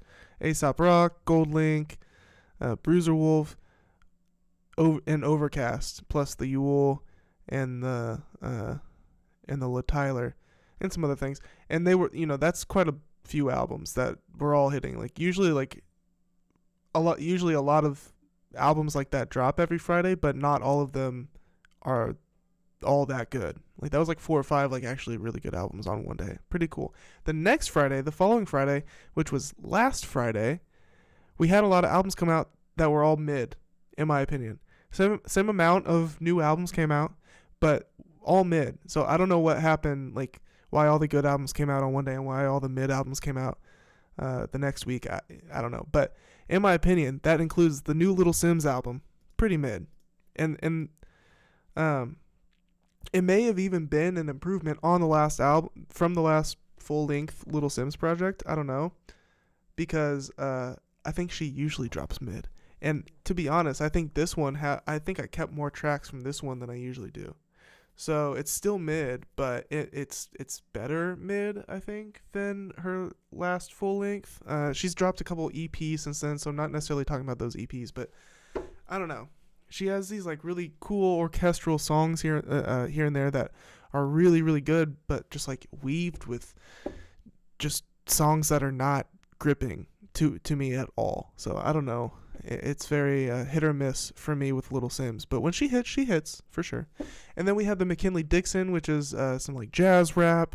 This was like the I was gonna say the introspective week out of the 2 here, because we had the Little Sims and the McKinley Dixon, 2 like jazzy orchestral big band, like big live band production type of hip-hop vibes, right? Which is cool when done tastefully, but a little too much sometimes when it's just too much. And in my opinion, these artists kind of do too much with it a little bit here and there. Like just give me like a cool like trap beat sometimes. But McKinley Dixon album, it's okay. Again, it's mid. But, the handful of songs on it that I do like are nice. As you can see here, Sugar Water, Recitative, I can't read that. Is that even English? Resuscitative, there we go. Run, Part 2, We're Outside, Rejoice, and FFOL. Those are my highlights from the McKinley Dixon. And then the Lil Wayne album, which if you haven't watched it, go watch my my reaction to. Okay, I kept like 5 songs from it. There was some other shit that came out. Other shit, the Turnstile album. People are talking about this. I like these songs that, the album again. The album as a whole, kind of mid. Like I'm only keeping like half of it. Like literally mid. Like that's half the album. That's mid. Like it's a middle point. It's just like, it's not good. It's not bad. I mean, it's not great. It's not bad. It's just okay. It's good. It's got some songs, but these ones that I'm keeping here are pretty nice. They're a nice vibe, like a nice like throwback like pop punk kind of vibe. Which we don't get enough of these days, right? Oh yeah, and then I gotta shout out the song "Forgot We Were Seeds" by Toby and Mick Jenkins. This shit has the coolest. They try to bury us, only God will believe. They try to bury us and forgot we were seeds. That line is sick. They try to bury us but forgot we were seeds. Like that line alone makes this whole song, like, I gotta shout this song out. And with Mick Jenkins on it, this shit is fire, bro. Snaps to it. Right? Snaps to Forgot We Were Seeds by Toby and Mick Jenkins. This is a single. Elements Volume 2 by Toby is coming out soon, I guess. And this is a single from it. Gotta check that out. And then last but certainly not least, but probably my favorite, I think, yeah, definitely my favorite album since the last new music update that I did a couple weeks ago, is this Rome Streetz and Conductor Williams project, Train Spotting. Okay, shout out Conductor Williams. Shout out Kansas City, Conductor Williams from Kansas City, me in Kansas City right now from Kansas City as well. He teamed up with Rome Streetz, who is rapping like sharper than I've ever heard him rap before. He is he's sounding cut from the cloth of like Joey Badass, like 1999 Joey Badass, but like with on a razor's edge, dude. Like this guy is he's feeling his shit. Let's just say that. Like he is really in his zone right now. And then on top of these whiny, stretched out Conductor Williams production, like it is cutting deep into my fucking skin when I listen to this shit. Like razor candy, right? And that's Rome Street's like whole thing. So now I'm starting to see Rome Street, the vision around Rome Streetz here, with this project. It's like front to back. Like I keep running it back. It's I don't know, 13 tracks or so, but it's kind of short. It's a little short, so you can listen to it. I think it's only like 25-30 minutes. So it's a quick listen, but damn, dude, it's like potent as shit. Like I want to listen to it right now. So yeah, if you like 1999, if you like early Joey Badass shit, if you just like boom bap, like just hip hop, you're gonna fucking love this. Oh yeah, and also shout out so I haven't listened to new music that came out this past Friday yet, so I'm not fully caught up, but I do want to give a shout out to this Geezer song by Kevin Abstract and Dominic Fike, which with this we'll transition, we'll roll right into the Kevin Abstract drama from this, because this is the first single from Blush, as you can see here. Actually, maybe you can't move my Blush down here. Right here. It says Blush. Song Geezer by Kevin Abstract and Dominic Fike. It's great. It's a great song. It is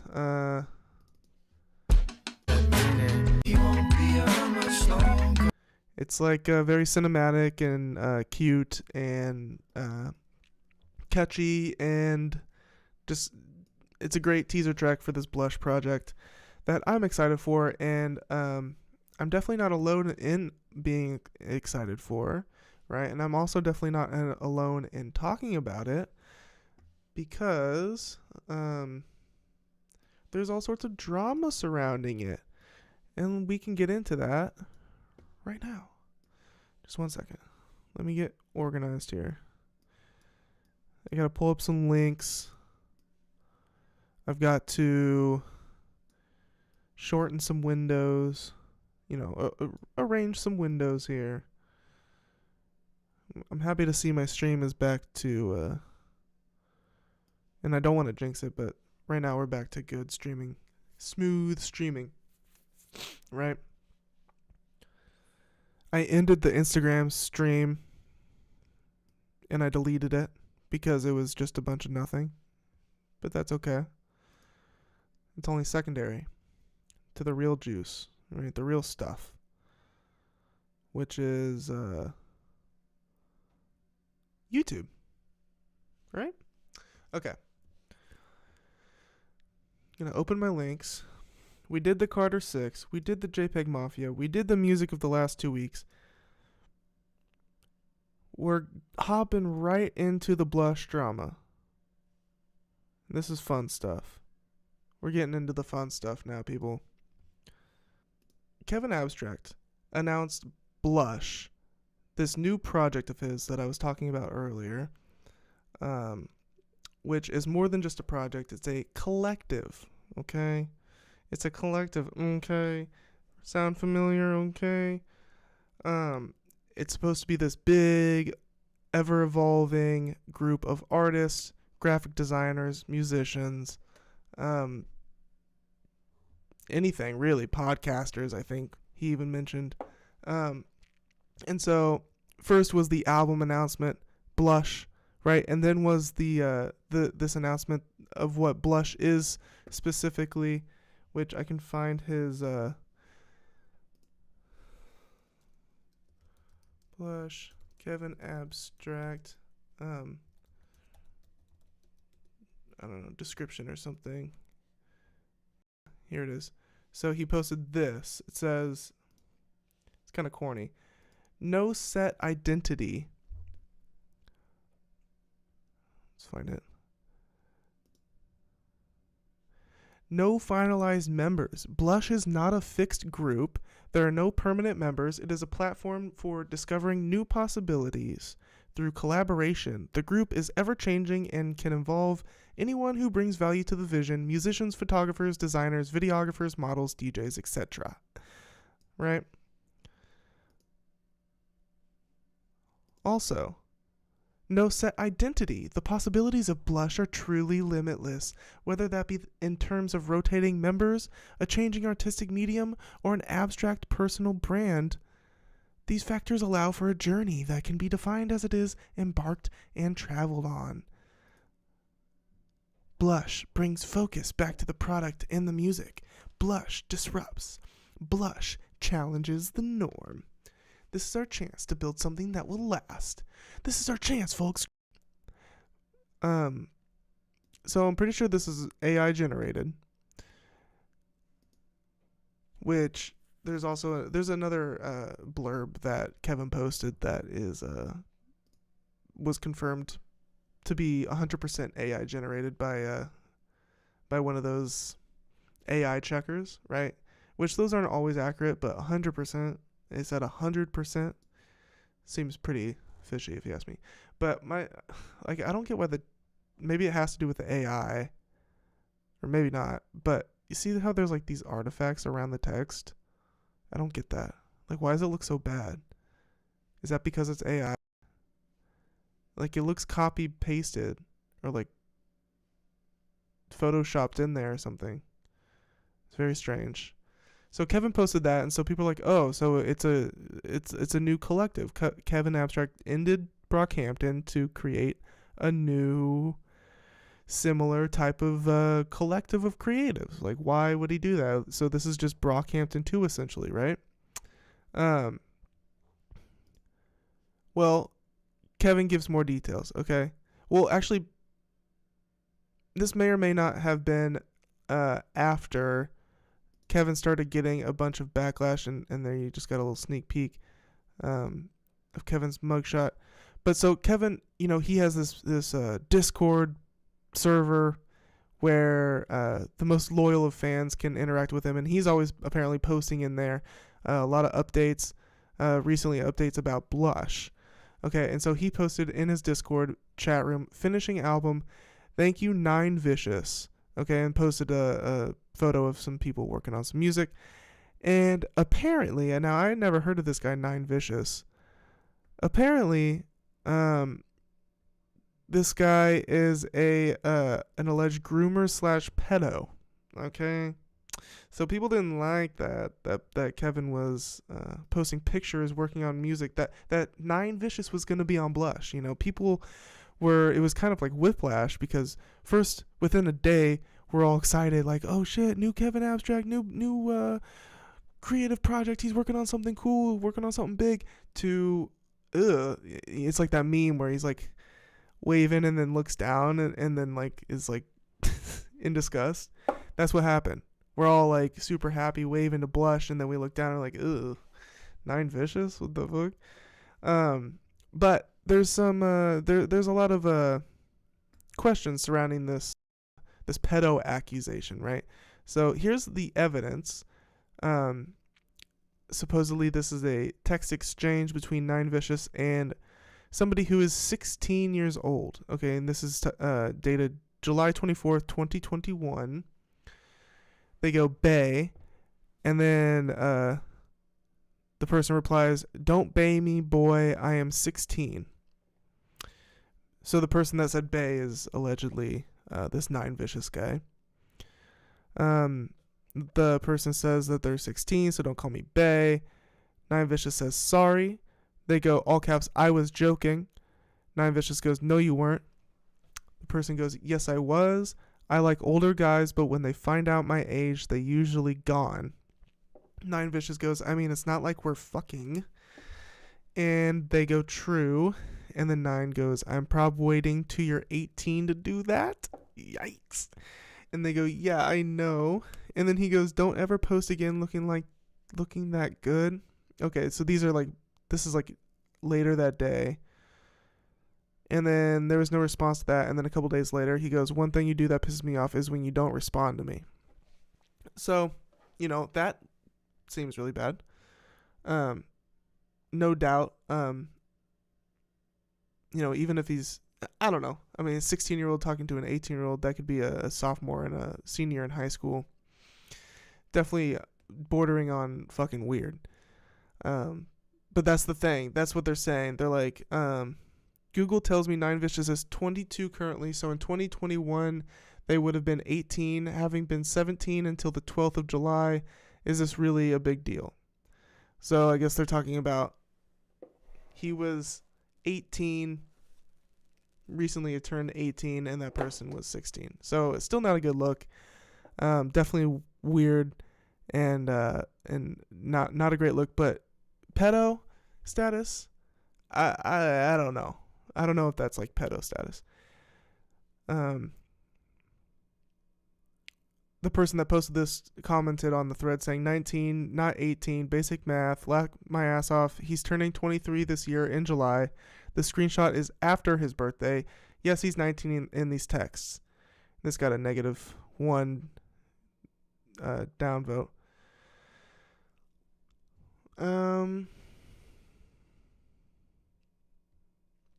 They go, or somebody else goes, but the way he responded, bro, pisses me off when you don't respond. He is clearly wanting to maintain contact until the person turns 18 and is, well, at the very least, a jerk to whoever he is talking to. He clearly handled the conversation badly and should have noped the fuck out.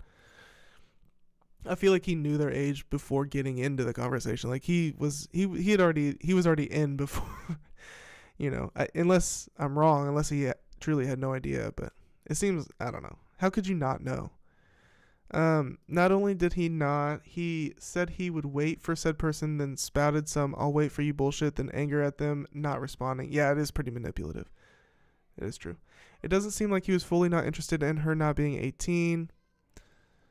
He seemed to still want to chat and look at her. They go, not only did he not, he said he would wait for said person, then spouted some "I'll wait for you" bullshit, then anger at them not responding. It doesn't seem like he was fully not interested in her not being 18. He seemed to still want to chat. Edit, I don't think the text is proof or anything of this person being an abuser, but it doesn't make them look good. Makes them look controlling, or at the very least easy to piss off. It's definitely not proof of him being a creep or bad. It's just very obvious it doesn't make him look like a good person either. and it shows lack of care or understanding about the delicacy of underage BS, especially when shit will get leaked, because why not? Prepare for people to be shitty if you're famous / wanting to be, and make sure the decisions you make can't be misconstrued. Dude, that's facts. That deserves more than one thumbs up. They go, he's not because he was 19 in these texts. OP goes, 19 telling a 16-year-old he gonna wait till she's 18 to have sex with her, so it's chill. Yes, he's a groomer. So, you know, it's pretty, you know, people are pretty split on this. It's pretty fucking gross. I don't know. A 19-year-old to a 16-year-old, like, there's something weird going on there, if you ask me.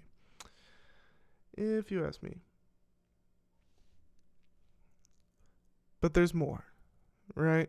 Of course there is. So that was like the first thing. Like, people were super excited about Blush, and then out of nowhere, they were hit with this like moral dilemma, right? Like Kevin is collaborating with this guy that people hate, right? On top of collaborating, like Amir Van is supposed to be on Blush, basically confirmed already. And there's the whole Amir getting kicked out of Brockhampton drama. So people are not super happy with Kevin's choices of who he is deciding to collaborate with and spend his time with, right? So the Brockhampton subreddit is kind of a mess. It seems to mostly be a lot of hate directed towards Kevin, possibly rightfully so, for his association with not so great people that he himself have distanced himself from in the past, and now he's like coming back to hang out with these people again. Is that bad? Is that good? I don't know exactly. I don't know Kevin, so but people in the subreddit fucking hate that shit. But so fast forward a little more, and Kevin posts this. Another little update about Blush, okay? Now, again, I'm pretty sure this was confirmed to be, or this is what was confirmed to be 100% AI generated, but let's read it. Blush. I've always wanted to make an album like Blush. In ways, I've made records like this before, but I've never produced them at this level of quality when it boils down to storytelling and sonic shaping. Last summer was heavy, awful. I lost the love of my life. It got so bad that I had to leave California. I went back to Texas to link with my day ones, family, you know. Your boy had to slow things down and look in the mirror and be a grown-up. Cut the bitch stuff out. I was like, okay. I am 100% at my best when I'm directing other artists. 2001 The Chronic. Blush. When I went to jail over some bullshit out in Conroe, I realized how much I care about my work and my audience, and also how I've taken so many things for granted for so long. Not only did I feel guilty, I felt small. I believe God finds their way into my thoughts more often than less, and I know that I am beyond lucky to be able to have a shot at this thing, this career, this industry, this art form, my life. Thanks. I care a lot. I'm strong. I got us. Blush is the way. June 2025. P.S. I love Peter, but leaving Sunny has helped me find my way back to being me, because I am 17 again, even though I'm 28, 29 next month, by the way. Shout out 29. I'm 29. Anyway, see y'all in a week or so. This album is my favorite one so far. Cliff Simpson, sent from Hawaii. So they're working on Blush in Hawaii. That's kind of cool. So, okay. To be honest, that didn't read like AI. Something was written by AI. I don't know. He's also been posting AI, like generated images with Blush written on them. Kind of weird. Like ugly AI too. It's not even, I don't know. But regardless of the AI, this is kind of just like, oh yeah, the big reveal from this, the reason I'm reading this is because he announced that he went to jail last month, and then people found his mugshot. Kevin was arrested a while back. This is a Facebook link from Say Cheese Montgomery County mugshots and arrests. Kevin Abstract on here. 5 comments and 3 shares and 21 reactions. Right? Pretty under the radar. My goat. They go, I can't believe they arrested Ian Simpson. This is monstrous. Yeah. You know, free my boy Kevin. I mean, he is free, but he's looking rough in that mugshot. That was a rough night. So he's obviously going through it. And I honestly wish nothing but the best for Kevin. But we got more to read here. This was another post on the Reddit, so people were actually starting to push back on this like hate that was kind of just like over, like boiling over on the subreddit, and just like outrage at Kevin in the Brockhampton subreddit. This person though goes, I genuinely don't get the hate Blush gets. Which, by the way, they're talking as if the album's out already. The album's not even out. But yeah, I agree. There's some weird stuff about some of the members that's not great. But other than that, and maybe people still holding on to Brockhampton, I don't see any reason not to be excited for Blush. Kevin has a hella consistent discography. Almost all of Brockhampton's stuff was fire, except for the last 2 albums. But even getting to that point is crazy. Dude, I really like, shit, now I'm not, now I'm not going to remember the name of it. The first one that came out, he dropped 2 like kind of back to back. The first one that came out in that back to back series, was it The Family?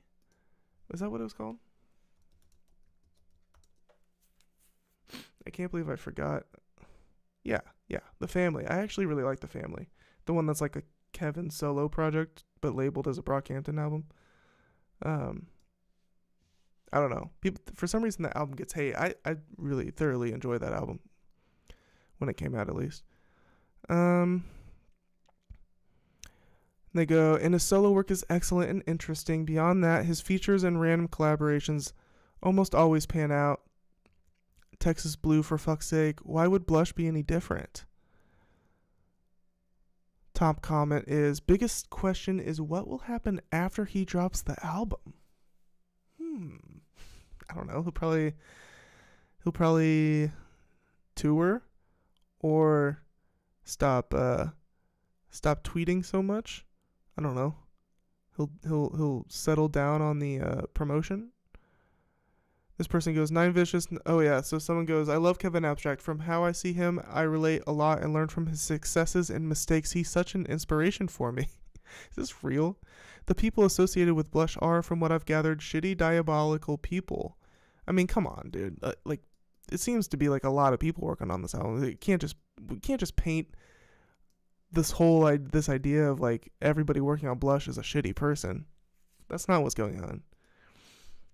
That's just like a complete made up image that this person is putting out there. 9 Vicious, not on Blush, and he said he didn't know. Amir Van, yeah, JPEGMAFIA kinda. Okay, so now we're faulting people for associating with JPEGMAFIA. Like, come on, that's crazy. This person? How is Peggy a diabolical person? Yeah, come on, this is ridiculous. Jesus Christ, dude, these are just kids, right? This has got to just be kids. I mean, who hangs out in the Brockhampton subreddit?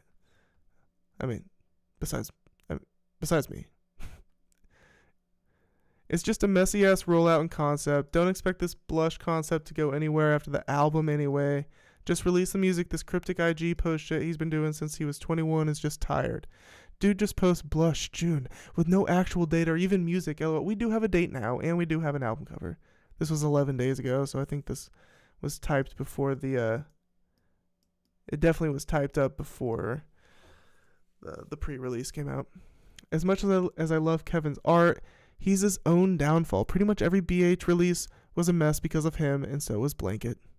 Hey, I mean, every album came out like on time, but the Saturation release schedule was famously not a mess. It was so consistent and back to back to back.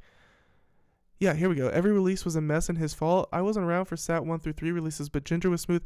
Well, I'm telling you, dude, those were like the smoothest ones because they were like, everybody couldn't believe at that time dropping 3 albums like that was unheard of. Even today it would be pretty impressive, but at that time it was unheard of. 3 albums of that quality and caliber from a group that was fresh on the scene. All within that 9-month period. Just a feat of excellence. But yeah, I don't know what they're getting off on saying that every album release has been a mess. It's just not true. Like, these people are creating their own reality in the subreddit right now. I do not understand what's going on. For me, it really is just the disgusting people he's bringing onto this project. Abusers, rapists, sexual assailants, and toxic people. I'm upset for Dominic Fike, too, because I look up to him and Kevin Abstract, and this type of behavior just makes me feel shame. Somebody replies to that saying, I mean, it's not like it's everyone on this project who, though, to be fair, like 90% of the names I've heard associated with this project are decent people. Yeah, we're talking like 2 people that are, you know, appropriately disliked out of how many people in this group? I don't know if there's others that, you know, they say this kind of shit with nothing to back it up. Abusers, rapists, sexual assailants, and toxic people. It just seems to be, I'm not saying that it's not true, it just, I don't think it's as many people as this person has in their head. But okay, here we go. So Amir Van has bad accusations against him. Shauna Berry, a 24-year-old Texas woman who has not before come forward publicly, told Pitchfork that she and Van engaged in a brief sexual relationship that lasted a few nights in January 2015. She said she consented to intercourse, but not to the physical abuse that she claims accompanied it. Berry told Pitchfork that Van bit and choked her, leaving painful bruises and even causing her to briefly lose consciousness on one occasion. Damn. In 2015. Whenever Berry protested any of Van's alleged actions, she said he would punish her by restraining her arms and legs and aggressively spanking her. If I told him I didn't like something, it only made him want to do it more, Berry wrote in an email. I had no idea what was to be expected, and once it started, I had no way to end it. She said she initially viewed Van's behavior as a form of BDSM, but ended the sexual relationship when she realized that my body could not handle what Amir was putting me through. Ew. I wonder how old was he in 2015? And she was 24. Let's find Amir's age.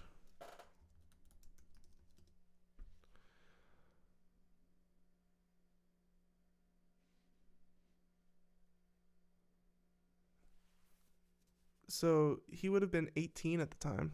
He's my age. He's my age. He's actually a little younger than me, I think. And I was 18, maybe 19. So he would have been 19 and she was 24. Interesting. Okay. Whenever Berry protested any of Van's alleged actions, she said he would punish her. We read that. I had no idea what was to be expected, and once it started, I had no way to end it. She said she initially viewed Van's behavior as a form of BDSM, but ended their sexual relationship when she realized that my body... Okay, we read that too. Brett Rowan, a singer-songwriter who said on Twitter last month that Van was emotionally manipulative and mentally abusive during an alleged relationship in 2015, also detailed accusations of physical abuse to Pitchfork. Rowan said Van choked her until her vision turned black, bit her, and held her down during sex, leaving dark bruises all over her body. I just thought we had this experimental type of sex life, and I convinced myself it was cool, even though it hurt. She wrote in an email. Is this a second person saying the same thing? Wow. In the same year, too. The sex itself was consensual, but not what he'd do, and saying stop was not an option.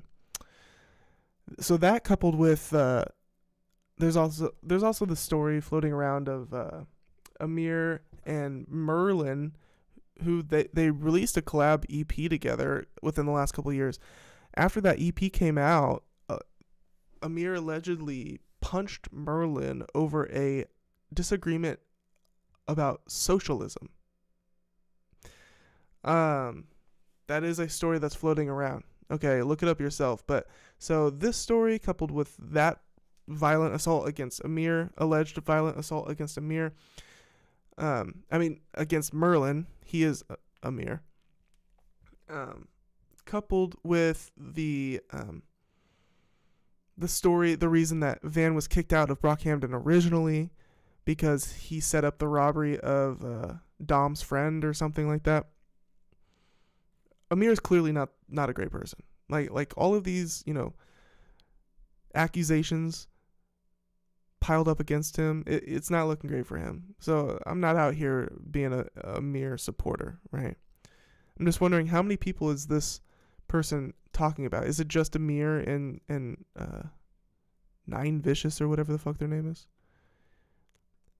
I don't know. Maybe that's enough for it to be pretty bad on Kevin's part, to be collaborating. Like maybe those two people make it bad enough. But so there's that's like a big storm of shit, right? All of that surrounding this Blush project. So in the midst of that storm of shit, Kevin Abstract dropped surprise Blush demo tape on Discord. Okay? Now, I've not listened to this, and I don't even know if we have access to it, but Kevin Abstract might not be talking to his old Brockhampton bandmates anymore. Excuse me. But he's staying quite active on the solo music front. Abstract announced his new solo album, Blush, and shared its lead single, Geezer, which sounds like some sublime-influenced acoustic beach pop to slot into late 90s MTV rotation alongside Sugar Ray. That's a mouthful. He already streamed the album live on Twitch Saturday, and now he's used another gamer-friendly platform to drop a complimentary release. Today, after tweeting out a video for a new rap song that he says isn't on Blush, Abstract shared a link to a release called Blush Demo Tape via his Discord server, along with a message only for the Discord. Later on, he posted cover art for the tape and encouraged his followers to find the music somewhere. Psst, it's right here. Oh, cool. Perfect. Oh, nice. We got a little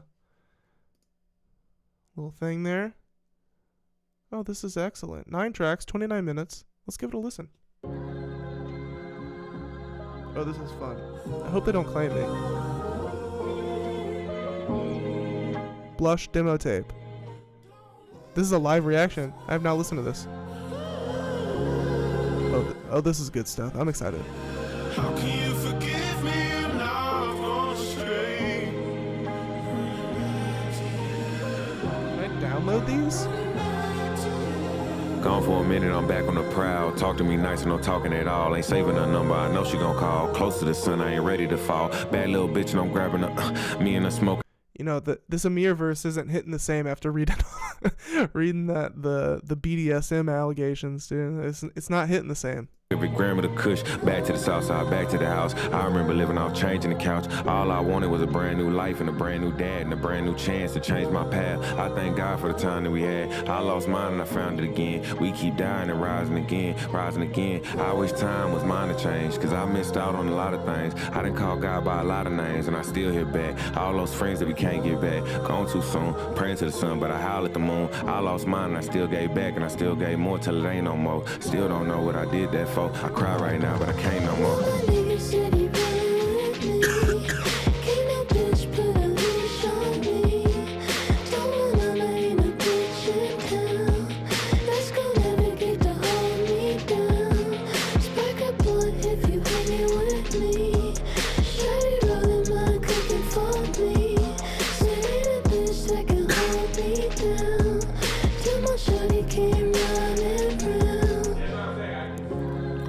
Got big dreams like I'm 17, except I'm a big timer now. My life is New Orleans, but a dream within a dream. I'm still seeing Keenan. I still sleep with demons, talk to exes, hopeless reasons. I'm trying to fuck. Why is we holding this up? Definitely demo vibes. It's okay. Not better than any Brockhampton song out there, right? But still cool. Nice to hear. Although it's kind of fuck Amir, for real. Yeah, I need some more medicine. Just got hit from medicine. I got a bitch, but she at home. Let's act like she irrelevant. I'm tripping, dude. If you hear this shit, I really love you, boo. I'm drunk right now. I'm off this shit. Tequila starting to taste like juice. Drigo Bay, I'm the captain, bitch. I feel bulletproof. bulletproof. 10 hoes, I just left the club, they all fit in a coupe. Shawty had a face, she had some ass, so I bought a boo. She wanna fuck, let's make it quick, I'm busy now, got lots to do. I need some more medicine, I need some more medicine, I need some more medicine, I think that she heaven sent. I need some more medicine, I need some more medicine, I need some more medicine, I think that she heaven sent. Ran a chopper fully loaded, thinking I might trip today. Bitch, I got that dog in me, Warren G, I regulate. Nigga, fuck the judge and the jury, ain't gon' hesitate. Carbon bean that Leo block on fire, that hoe incinerate. Cadillac, it's sitting low, these hoes been on my ass today. I'm feeling just like Jesus Christ, I mean that in the baddest way. A couple packs on the road, white coupe and it's bulletproof. White bitch, gotta drive it. Police always let her through, I'm nooking and I'm bucking. She wanna fuck, she gotta pay me though. Pimpin' when I pull up in my Chevy, sitting on 84s. Sippin' syrup, eyes low, floating on that smoke. I really fuck with this beat. It's very like triumphant. It's reminding me of I don't know, some like early Young Money. It's reminding me of some early Young Money. The beat specifically, you know, fucks with that. Get here, moving slow, vision blurry. Don't know how I made it here. I need some more medicine, I need some more medicine, I need some more medicine, I think that she heaven sent. I need some more medicine, I need some more medicine, I need. That one's nice. I like that shit.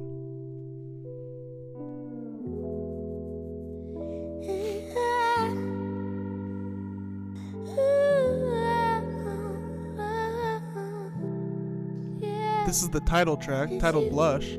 Is you all alone? Yeah, baby. Is you all alone? Cause in your phone, I've been feeling, I've been losing you. Let's go get blown, what we've been on. I've been needing, can't make sense of you. Tell me why it's wrong. I know just what you need. God, we can get it on. I know just what you need. So tell me why it's wrong. I know just what you need. God, we can get it on. I know just what you need. Then time you gon' learn not to test me. Take time, make the mother bitches miss me. Bitch, I fucked you and then I fucked your best friend.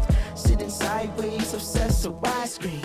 Leaving my out cause I don't like the fight scene. I'm on a hunt now, go on to new things. I might go Kevin sounding extra whiny on this verse here. switch it up, I'm a sight seeker. Niggas I'm a sight seeker. out there now, this is not theater. Is you all alone? Cause in your phone, I've been feeling. I like this. This reminds me of, it's like one of those you know, like every other song on one of the Saturation albums was like one of those singy, songy, kind of poppy vibes. This is like one of those tracks more perfected. Like he's kind of perfecting that formula a bit to where they're not as, because those would always be like the worst tracks. It's still pretty good, but like not as good as the bangers. But he's kind of starting to perfect that formula, similar in a way that like Tyler the Creator has perfected his sound throughout the years. Like he's been trying these similar ideas. Tyler has been trying these similar ideas throughout his career, and each time he tries them in a different way, he gets better and better and better at it. At specific vibe ideas, I guess you could say. Kevin's achieving that with this title track Blush here. So good job to Kevin. Good job. I like this shit. Feeling, I've been losing you. Let's go get blown, what we've been on. I've been needing, I know because we. Moving on to the next, Fall. This track is titled Fall. Okay. That's certainly interesting.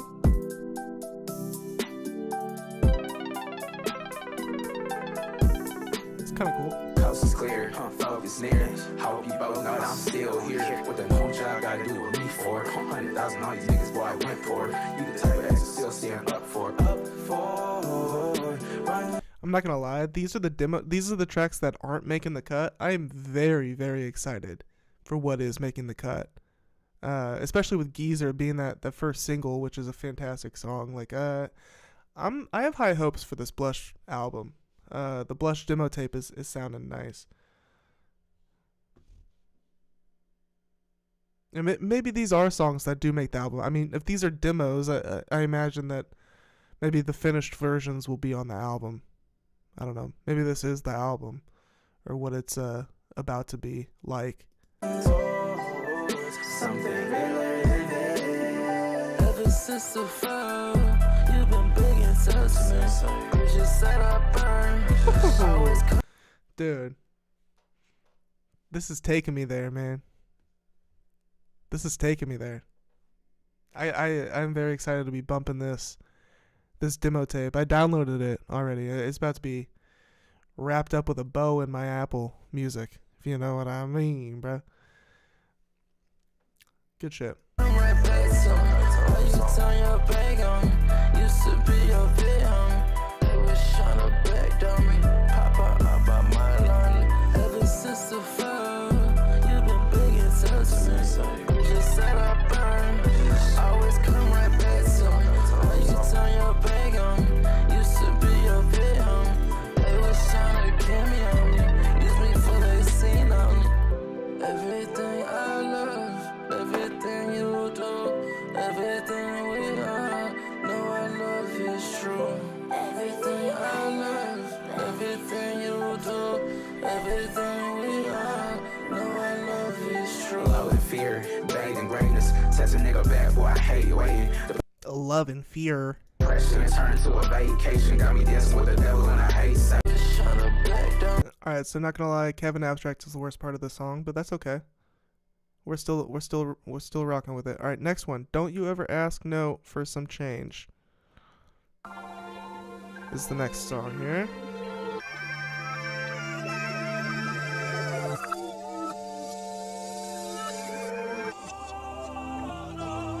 Say don't you ever ask no nigga for some change, or you gon' owe him some. My nigga bought a gun before we ever bought the boss for one. 1 second. I just so I downloaded this, right? And I came to check the see if it downloaded, and the title of the zip file when you download this is not on Blush. So that's an answer to the question I posed just a couple minutes ago. Are these songs on Blush or not? They're not. So that's good to know.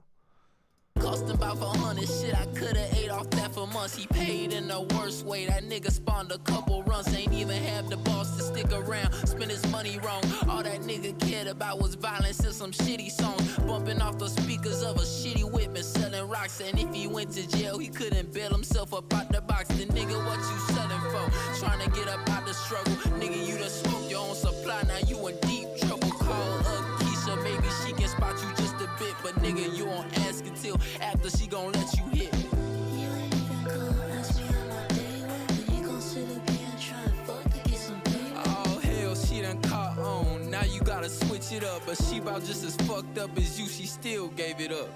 He waves the flags that I ignored by choice. He's so romantic and destroyed. I made a list of all the pros, no cons.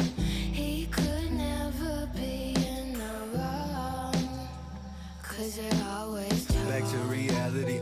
Remember you died to me. Whoa, no, I ain't bragging. My pockets full, yeah, they. This is dope. This feels like a more loosey-goosey, like it still has the Kevin Abstract Brockhampton soul to it. Like it feels like it feels like a descendant of Brockhampton for sure, which that's Kevin's magic, but it feels more loosey-goosey. And maybe that's just the case for it being a demo tape. But I don't know, just the song, just the rhythms themselves don't feel so locked into a grid exactly. Like it feels more free flowing, more loose, but still has that Brockhampton soul to it. So Kevin's got the shit, bro. He's still got this shit.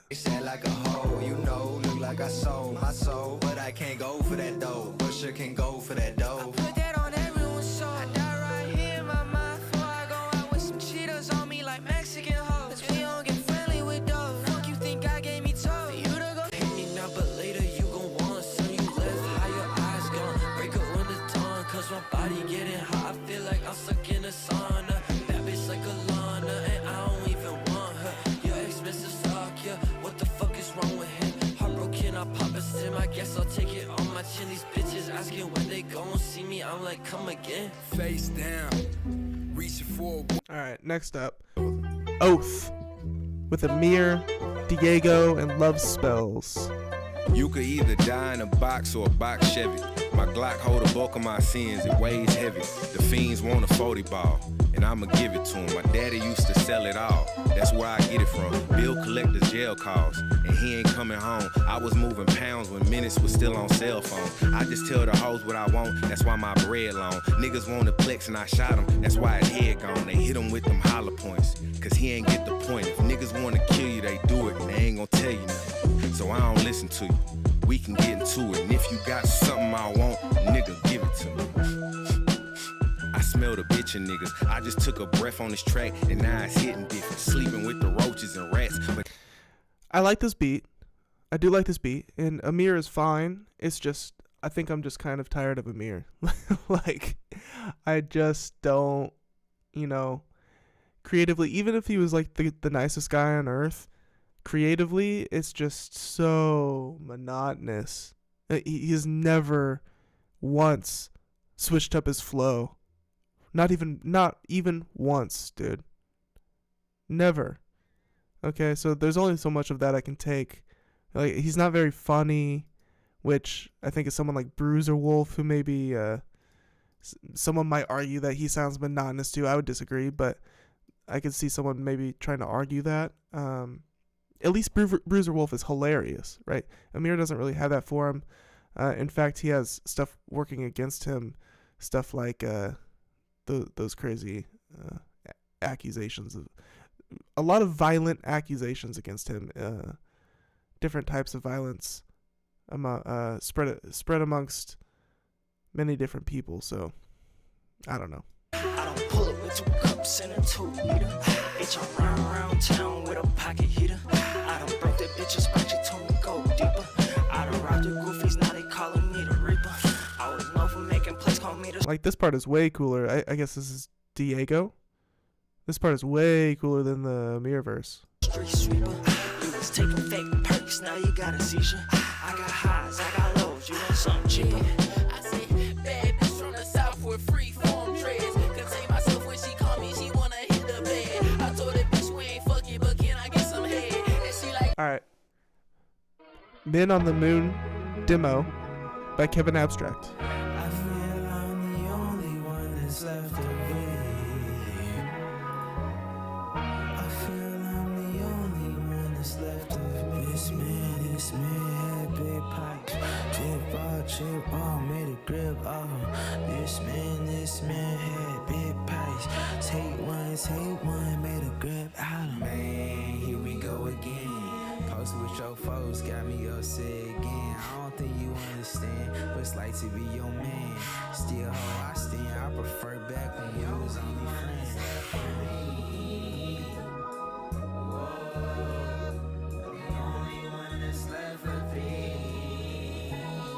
Does this go anywhere? I think it does. It looks like it does.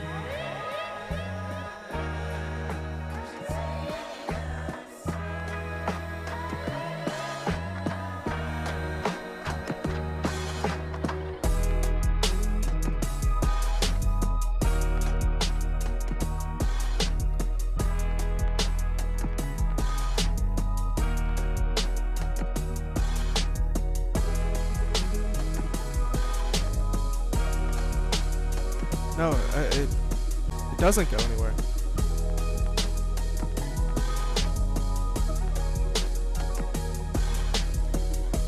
Oh, it actually It actually does not go anywhere at all. Okay. Moonlight. Second to last song. With Saint, Love Spells, Amir, and Blue. That's not Saint West, is it? There's no way. We would know about that.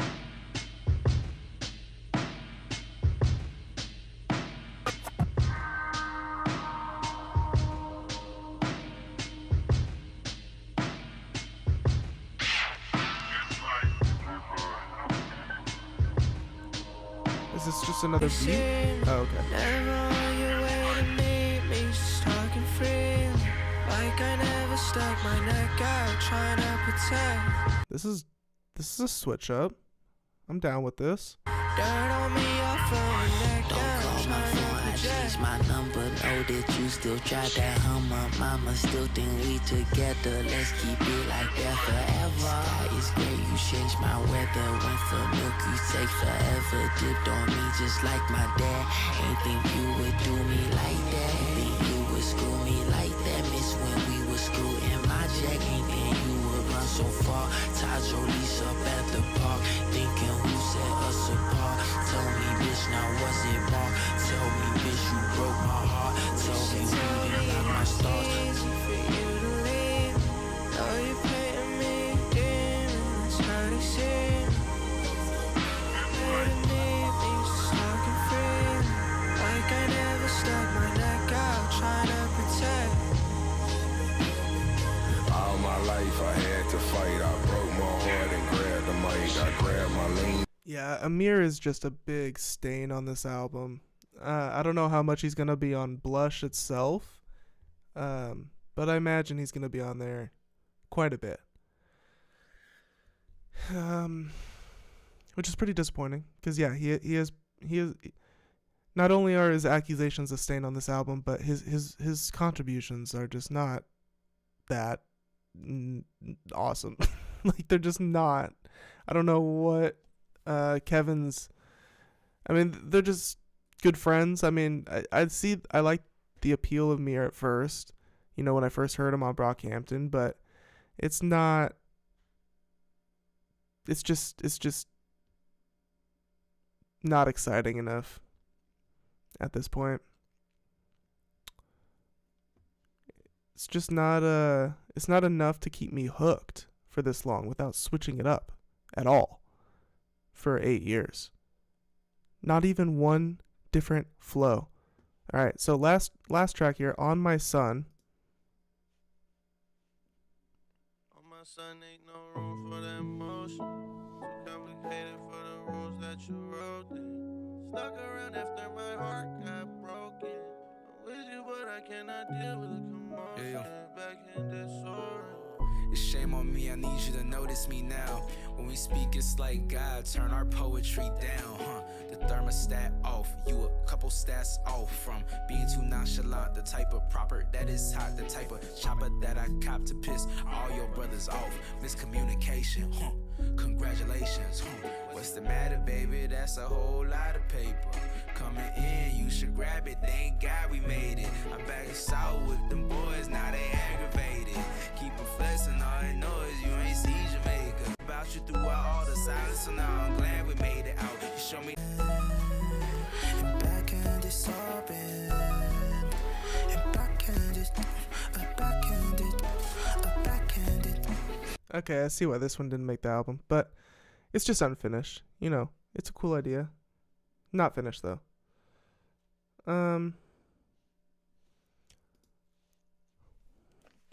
That's pretty much it. I mean, you know, they did the that was the whole demo tape.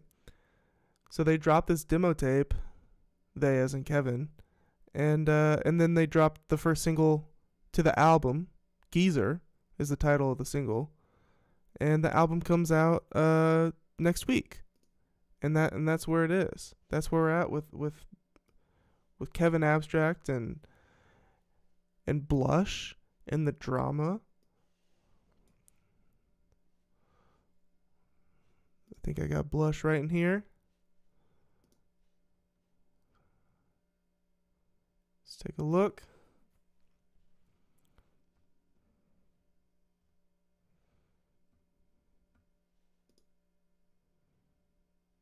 There it is. Comes out. It doesn't tell me, but it comes out soon. It still doesn't tell me.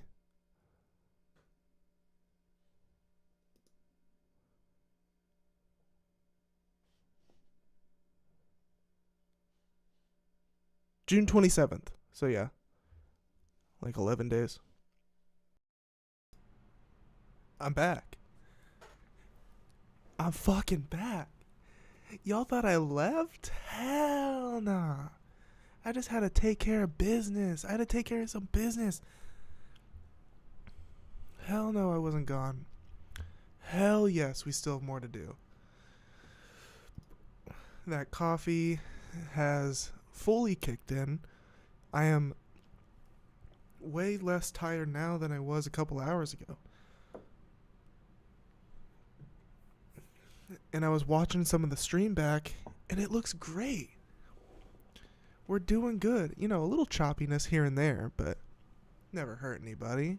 The audio is great. I feel great.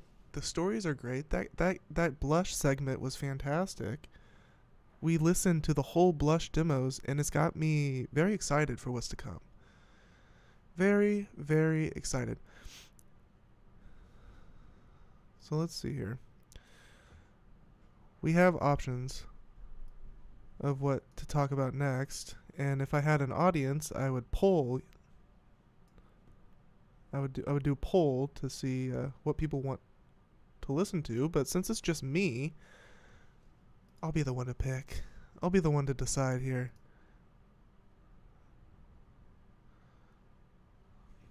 So let me pull up my notes. We've got the Clipse interview. We've got a Conductor Williams interview. We've got an Eminem suing Meta article story. And we've got Curitss King breaks down how Timbaland's AI model is trained on other people's beats without permission. So what do I want to talk about? Okay, so I've got Timbaland in the thumbnail, and I've got Pusha T in the thumbnail. So I would like to get to both of those. I've also got Eminem in the thumbnail, but you know, that's kind of less important to me.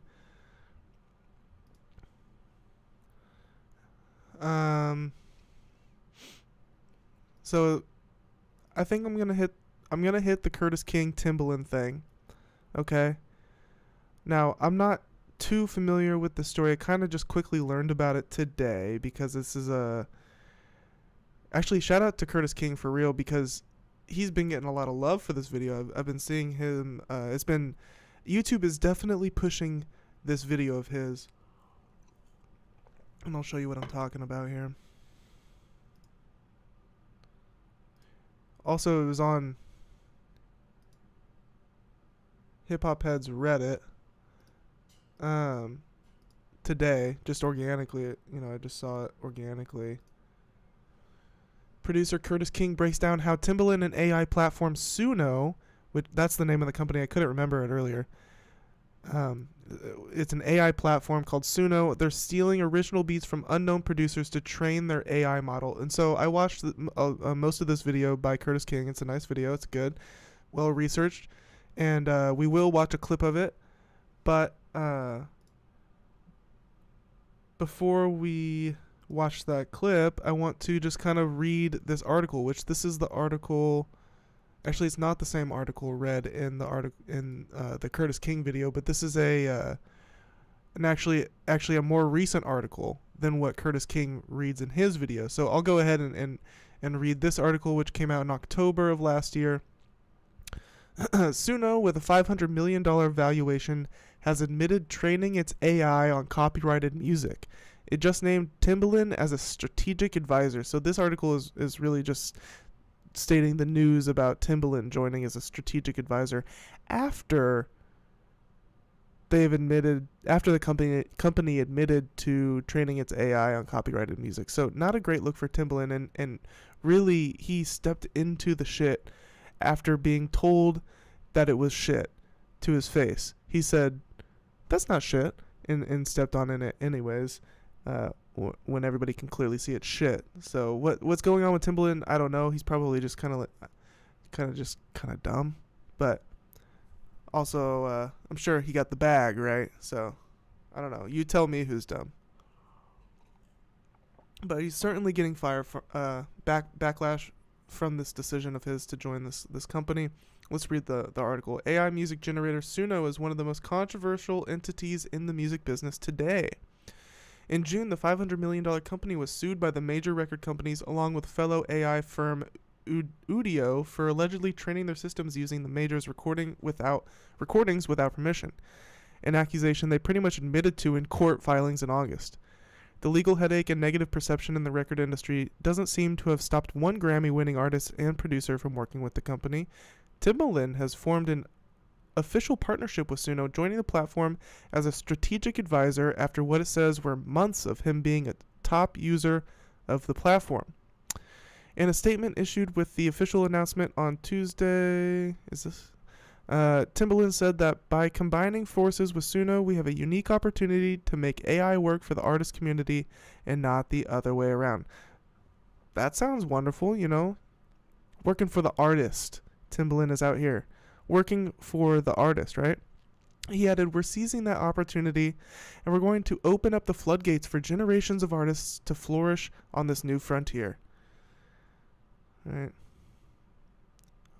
Everybody's always convinced they are on the new frontier, right?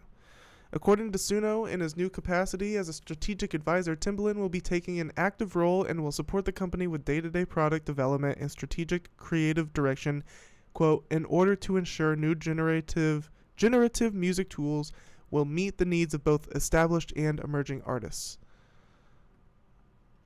Suno's official announcement added that this partnership places Timbaland on the ground floor of what has all the makings of the next music industry revolution.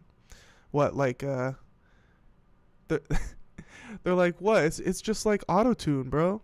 AI is just like the new auto-tune. That's what Kanye said. Not quite, dog. Timbaland isn't only joining the company in a strategic advisory role, he's also previewing his latest single, Love Again, exclusively on the platform. So it's also a streaming platform. Excellent. Perfect. Exactly what we needed. Another streaming platform. He is also inviting the Suno user base to participate in a remix contest, which will include feedback and judging from Timbaland himself. Now, this remix contest is a central point in Curitss King's video, right? So, people have been sending Timbaland these remixes, right? Actually, no, this is actually separate than what Curitss was talking about. Curitss brings up a thing that Timbaland has been doing for years, in which people will send him their music and he will give his honest feedback on it. Apparently, Curitss has reason to believe, and he provides evidence for. He provides evidence to support his belief that Timbaland has taken those tracks that were submitted to him and used them to train this AI model, which is the accusation here, right? Without the artist's permission. So the article says, over $100,000 in prizes will be handed over to Suno users for winning remixes. And you can assure, so like, that that accusation, that's just music being sent to Timbaland through Timbaland, not Suno. So you can assure that music being sent through this Suno remix contest is for sure going to be used to train their AI systems. And that's their incentive to do this, right? I'm sure they even sign maybe they do have to agree to some super small fine print type of contract when submitting their music to this contest, and somewhere in there it says, you know, we can use this to train our AI. So maybe technically they sign off on it, but you know, is it clearly stated and understood by the signee? That's a different question.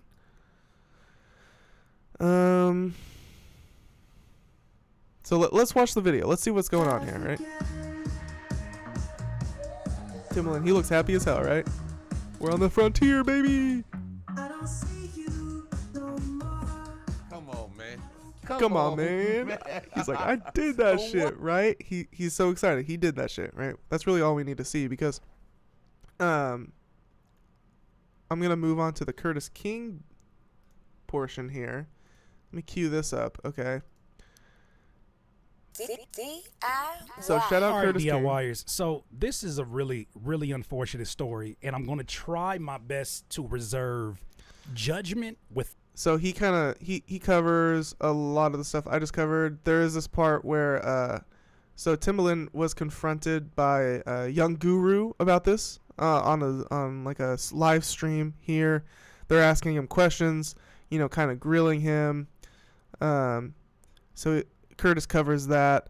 Curitss pops up an article from the same website that we were reading our article from. The one that he's reading from is this was posted in September or August of last year. We read one from October, and then Curitss brings up his evidence. So let's take a let's hear Curitss out here, okay? I just want to play it and watch. Have finally admitted their massive unlicensed copying of artists' recordings, including those of you who choose to put your music on social medias like Instagram, allegedly. Shout out to this producer here. I've seen him on my timeline many a times. Never actually followed him, but I've always seen him on my Explore page. He goes by K Fresh. Now, what you're seeing here is him reposting a beat that he had for some time already, right? He has an extensive catalog. He posts his music all the time. I want you to listen to not only this beat, but I want you to listen for his producer tag. You'll hear it in a second. Listen to this for a second.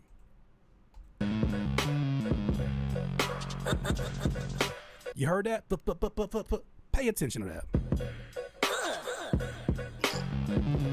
This is hard, bro. Shout out K Fresh Music. I'm gonna definitely hit him with a follow after this. This beat is hard. This beat is hard. Shout out to K Fresh.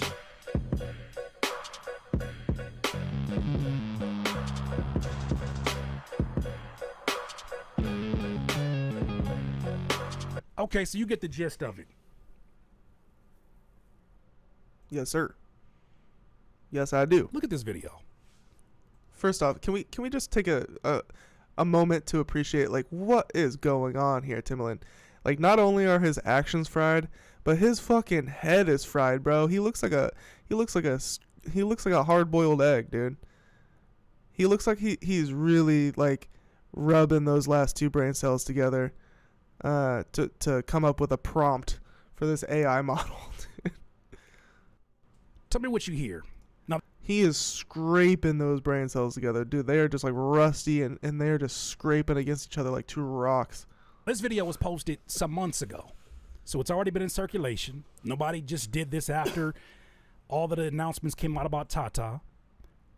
Listen to this beat for me and you let me know what you hear.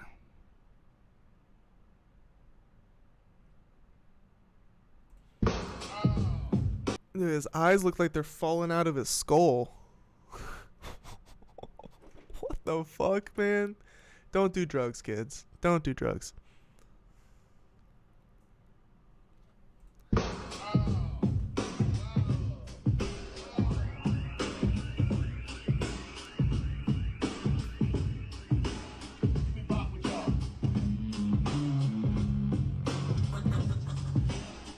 You hear it? You hear it, right? Not only are those elements of the sound of the beat that you just heard, in my opinion, but you also hear the man's tag. Oh. It's unmistakable. It's unmistakable and it's identical.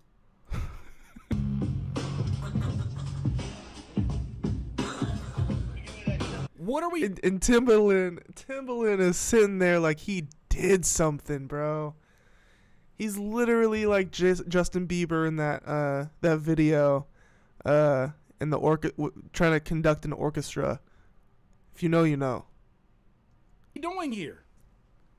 This is a beat that says in the title, Timbaland makes a beat with Suno AI. The same Suno that I showed you here that says, I quote, trains their data, including essentially all music files of reasonable quality that are accessible on the open internet. It's fucked up. And again, dude, just the glory of Timbaland sitting here truly actually acting like and believing that he did something here. It's hilarious. It truly is hilarious.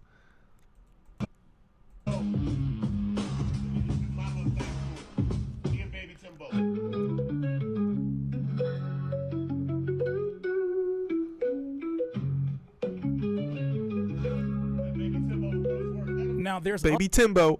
other elements that are being added Baby Timbo stole the work. to it, but the issue is not whether or not new elements are being added to it. The issues are that's that man's fucking beat. With So right, that's that. He goes on. Curitss goes on to play the K Fresh's beat again. So let's get K Fresh's beat again here.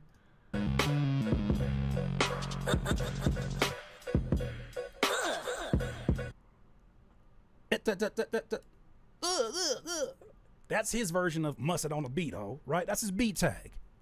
Here's what you got with this beat.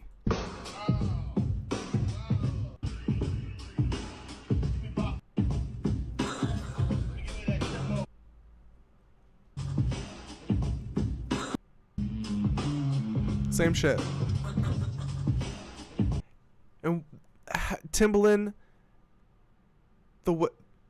so just so everybody's clear, anybody who happens to be watching this at any point in time,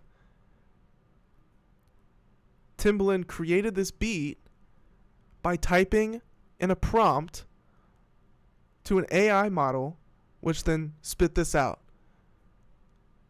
It spit this out, and then Timbaland acts like he created it, when in reality the AI lifted more than half of the beat from another beat that's identical that it was trained on by an artist that did not give permission for the AI model to be trained on their song.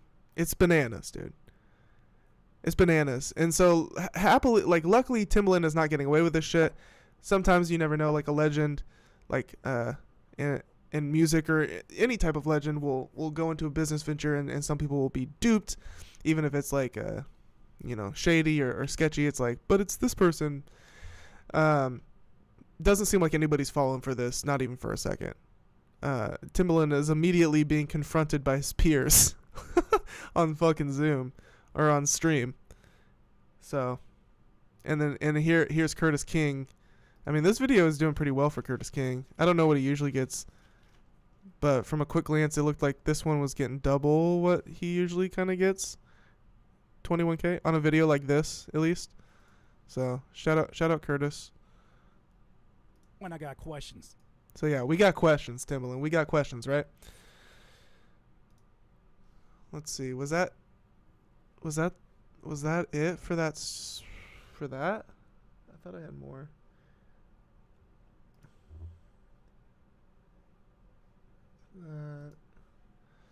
Nope. All right. Right. Or what? Timbaland, bro. What are you doing, man?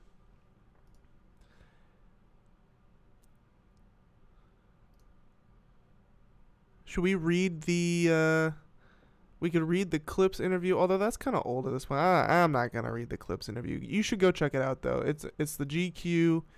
I'll give it a shout out. The GQ Clipse interview. They talk about everything from their new album to Kanye and Push's current relationship with the status of Push's relationship with Kanye currently, and No Malice talks about how he sees the game at this point after like leaving the game and coming back, and it's a fantastic interview.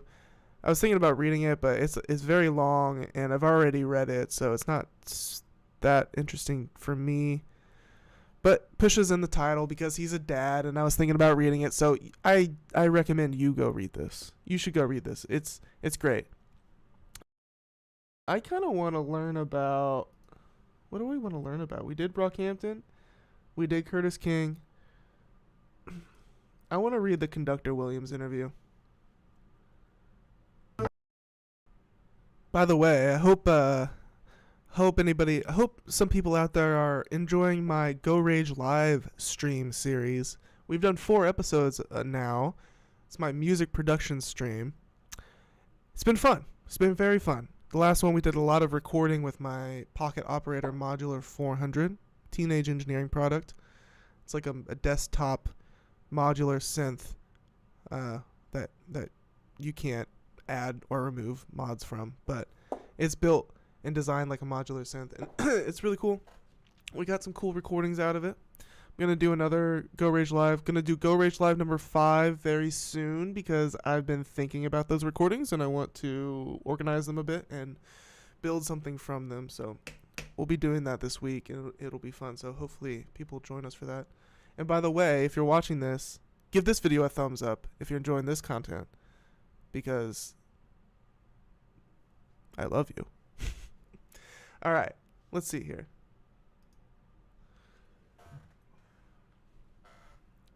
Shout out BJ Zsuk on r/hiphopheads. 2 weeks ago, they posted this on r/hiphopheads.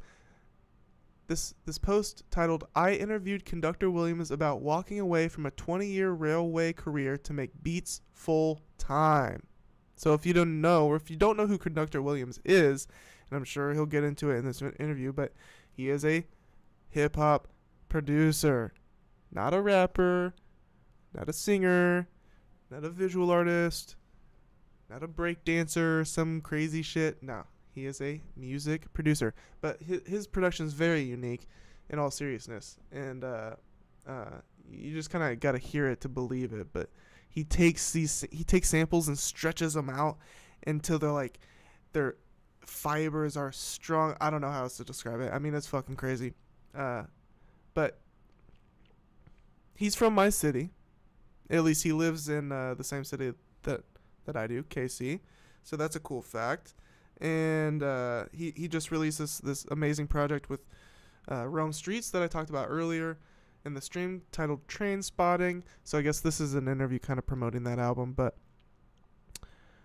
I don't know too much about him beyond that. He does a lot of streaming. He does a lot of he'll stream him working on music, but I haven't watched too many of them. I just follow him on Instagram, and we'll see clips here and there. And oh yeah, well the other thing is he as we'll come to learn, had a 20-year career as a railway worker. Say that 5 times fast. 20-year career as a railway worker. Okay? So where is the interview? I'm looking for the interview. I broke up the interview into 2 parts, publishing the first part today. Where is it? Before the placements, before the industry news. Is it the whole interview? It's in the fucking... The whole interview is just a Twitter thread? Way. And if you don't want to read the full thread on my X account, here's the interview on DJ Booth. Okay, thank fuck. Who posts an interview as a Twitter thread? That's insane. Anyways. June 2nd, 2025. Quote, "It was the most difficult decision I ever made." End quote. How are we doing? We're doing excellent. All right. I spoke with producer Conductor Williams, best known for his work with Westside Gunn and Griselda, about the hardest decision of his life, walking away from a 20-year railway career to make beats full time. This is a story of a leap rooted in faith, family, and sound. Before the placements, before the industry knew his name, Conductor Williams had a steady union job. "I worked for a railway. Nearly 20 years. He sounds like an old geezer, bro. Oh, he sounds like Grandpa recounting his career, recounting the occupation. Alright, anyways. I worked for a railway. Nearly 20 years, he told me by phone from his home in Kansas City. It wasn't just a paycheck, it was a career. Conductors and engineers make real money. You stay in nice hotels, you get chartered. It's like the NBA, he said. He worked long shifts, 12 hours on, 12 off, but still made time for music. I'd get home and still make beats. I don't know how I had the fuel, but I did. Every day, Conductor said. Eventually, the travel and the grind caught up to him. My health was declining. I was eating like crap, sleeping odd hours. I was down bad. Oh man, he sounds like he calls kids young whippersnappers. That's what this interview is reading like already. He talks like he's a conductor, that's for sure. His wife saw it clearly. She said, "You got to figure this out. We need you here." Oh yeah. Conductor Williams was on For All the Dogs by Drake. Forgot about that. It's crazy. So, Conductor hadn't landed a Drake or Cole placement yet, but the decision to pursue music was already underway. I love how all on the are audio gear too. Sweetwater gear. It's pretty dope.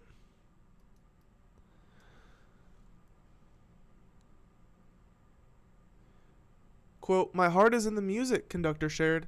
"The railroad was something I learned to do. Music is something I am." Bro, that's deep. That's real shit, man. Quitting wasn't easy. He had seniority, security. I had so many years in. I was never going to get laid off unless 1,500 people got laid off before me, he said. But his co-workers could see it coming. They were taking bets on when I'd leave. Conductor didn't just quit. He prepared, and he had faith the next step would reveal itself. "If this don't work, God will give me something else to do. I don't fear that," he said. That trust came from a deep spiritual foundation. It's not just strategy, it's spiritual. Since going full time, the gratitude hits hardest in the quiet moments. With relief in his voice, he told me, "I'm coaching my son's basketball team, and I realize I'm just here.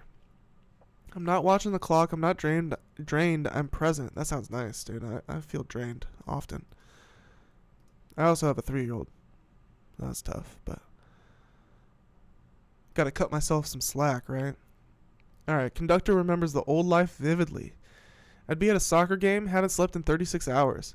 I was there, but I wasn't really there," he continued. "I probably work harder now, but it's what I want to do. It's emotional and mental exhaustion now, not survival exhaustion." Yeah, that survival exhaustion is fucking rough, man. Telling you. From experience, man. I got experience under my belt these days. By the way, if I start sounding loopy, it's because it's 2 a.m. right now. I'm getting kind of tired. My throat's kind of hurting. But we're pushing through because I wanted to get through as many of these stories as possible. We're for sure cutting out some of them. We'll probably look into the Eminem meta thing to close out after this. But anyways, the work changed, but structure is still key.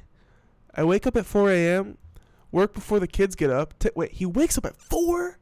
That's crazy. That is, dude, he is a conductor through and through, bro. You know he was waking up at 4 to hit the time clock every morning, dude. At the old rail yard. Wakes up at 4 a.m. Work before the kids get up, take a lunch, pick up the kids from school, do dinner.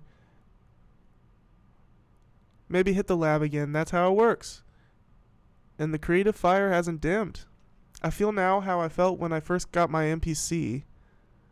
I still wake up excited, like, yo, what record am I going to find today? I just wish everyone could feel how I feel, knowing I'm doing what I'm supposed to be doing. Hell yeah, dude. I'm chasing that too, man. I asked Conductor if he's ever wavered on his decision to pursue music full time. "I'm not going back to the railroad, and if this stops working, God will show me something else. Whatever it is, it'll touch people emotionally. That's all I ever wanted." Yeah, I don't think you got to worry about that, bro. I think you got it in the bag at this point. So that's a quick one, you know. I thought that was longer, to be honest. Oh, here. I don't know if I showed this. There he is. Oh, with the Chiefs hat on. Shout out, dude. Shout out, Kansas City, right? What the hell? I'm trying to move me. There we go. Shout out KC. Okay. So let's close out with this goddamn Eminem is suing Meta story. Why don't we do that? Let me pull it up here.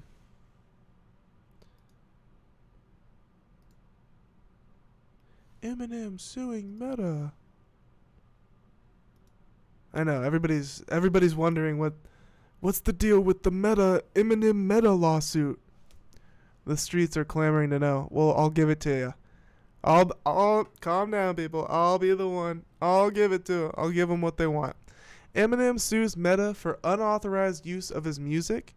Damages could exceed $1 million. Now, I am actually unironically interested in this because this has to do with, like when you can post, you can attach music or like a clip of a song to an Instagram post or an Instagram story.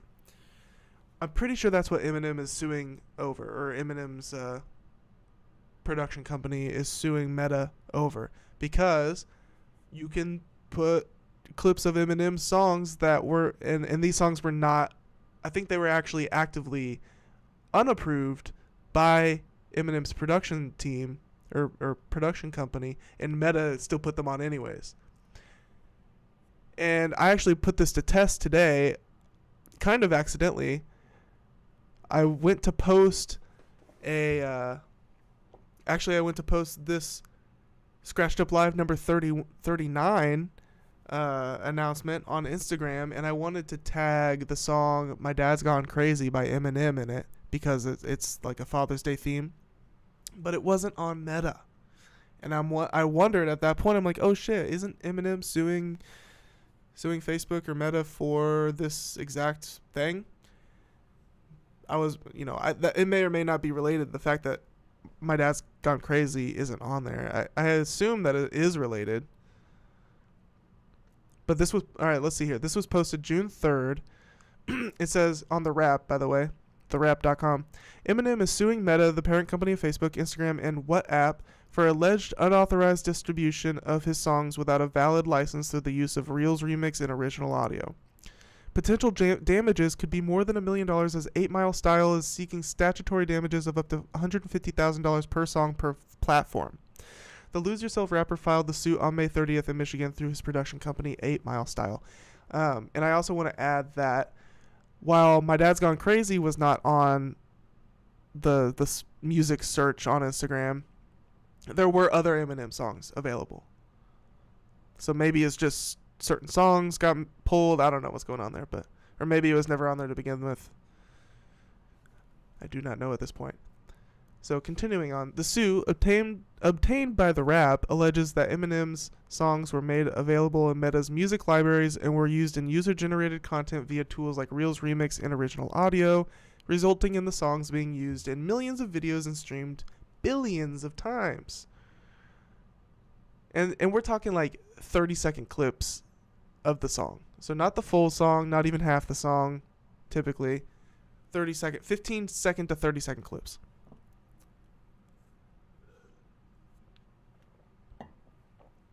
But that's still something, especially if they actively, if I remember correctly, Eminem's team actively told them not to use it, right? It was unauthorized. So, I mean, they at least just didn't get the proper license. I don't know if they asked, I don't know if they even tried or not. That's kind of what I'm wondering. But for some reason, I remember reading they did try, and Eminem's team said no, and Meta did it anyways, but I might be wrong about that.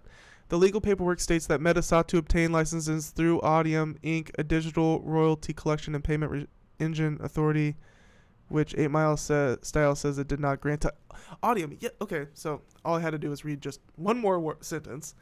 I did read that. So they tried to get the license through this platform called Audium Incorporated, which is a digital royalty collection and payment engine, and 8 Mile Style says it did not grant the licenses to Audium. So I guess what they're saying is maybe Audium is the real, like, I don't know, perpetrator of a crime here, or whatever you want to call it, because they're giving out fake Eminem licenses.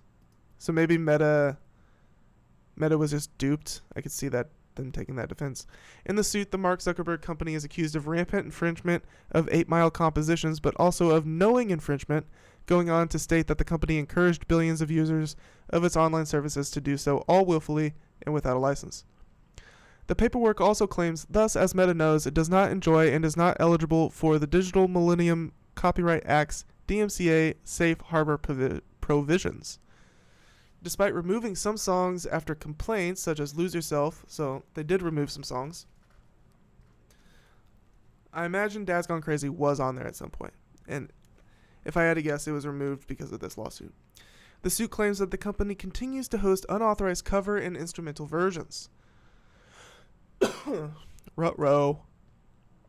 8 Mile Style is also seeking actual damages, lost profits, and a permanent injunction against unlicensed usage of the Oscar winner's music. So lost profits, that's ridiculous, because you can't download the song, like nobody's foregoing streaming the song in their own library because they heard it in somebody's story. If anything, that's going to encourage them to go seek it out on their own and give it an actual stream. So lost profits doesn't make any sense at all. Just saying. The company has requested a jury trial. So, but this, honestly, I'm interested in this because this could shape, just further shape the music industry. Personally, now, I'm not a victim of it, so I could totally understand artists being upset about this. But personally, I love the function, and I use it weekly on Instagram where I can add a song to a post. I use it multiple times a week. But that's just me. Okay, I gotta go. My throat is killing me now. I mean, it's fine, but I need to give it a rest. Okay? Thank you. Thank you for watching. Whoever you are out there right now. Men and women. Theys and thems. Boys and girls. Thank you. It was very quiet out here tonight. I mean, it is a Sunday night. But I had a great time. We learned a lot. We did a lot. We listened to the Blush demo tapes. I took you through my favorite new music of the last couple of weeks. We learned about Eminem's lawsuit against Meta. We learned about, what else did we learn about? We learned about so much. So much. Let me do a little recap here. The Carter 6 physical album scam, kind of a scam going on there. Wayne not being upfront about what he's selling. JPEGMAFIA dissed Earl Sweatshirt and the Alchemist. The Conductor Williams interview. Shout out Conductor Williams. Timbaland. Bro, what's going on with Timbaland? His eyes are falling out of his skull, and he's selling, he's selling AI beats, and he's training AI beats. He's training AI on other people's beats. It's fucked up. And that was basically about it, right? Yeah, and once again, I recommend go read the GQ Clipse interview. It's a fantastic read. This has been Scratched Up Live, number 39. Okay. I go by Derek Obscure.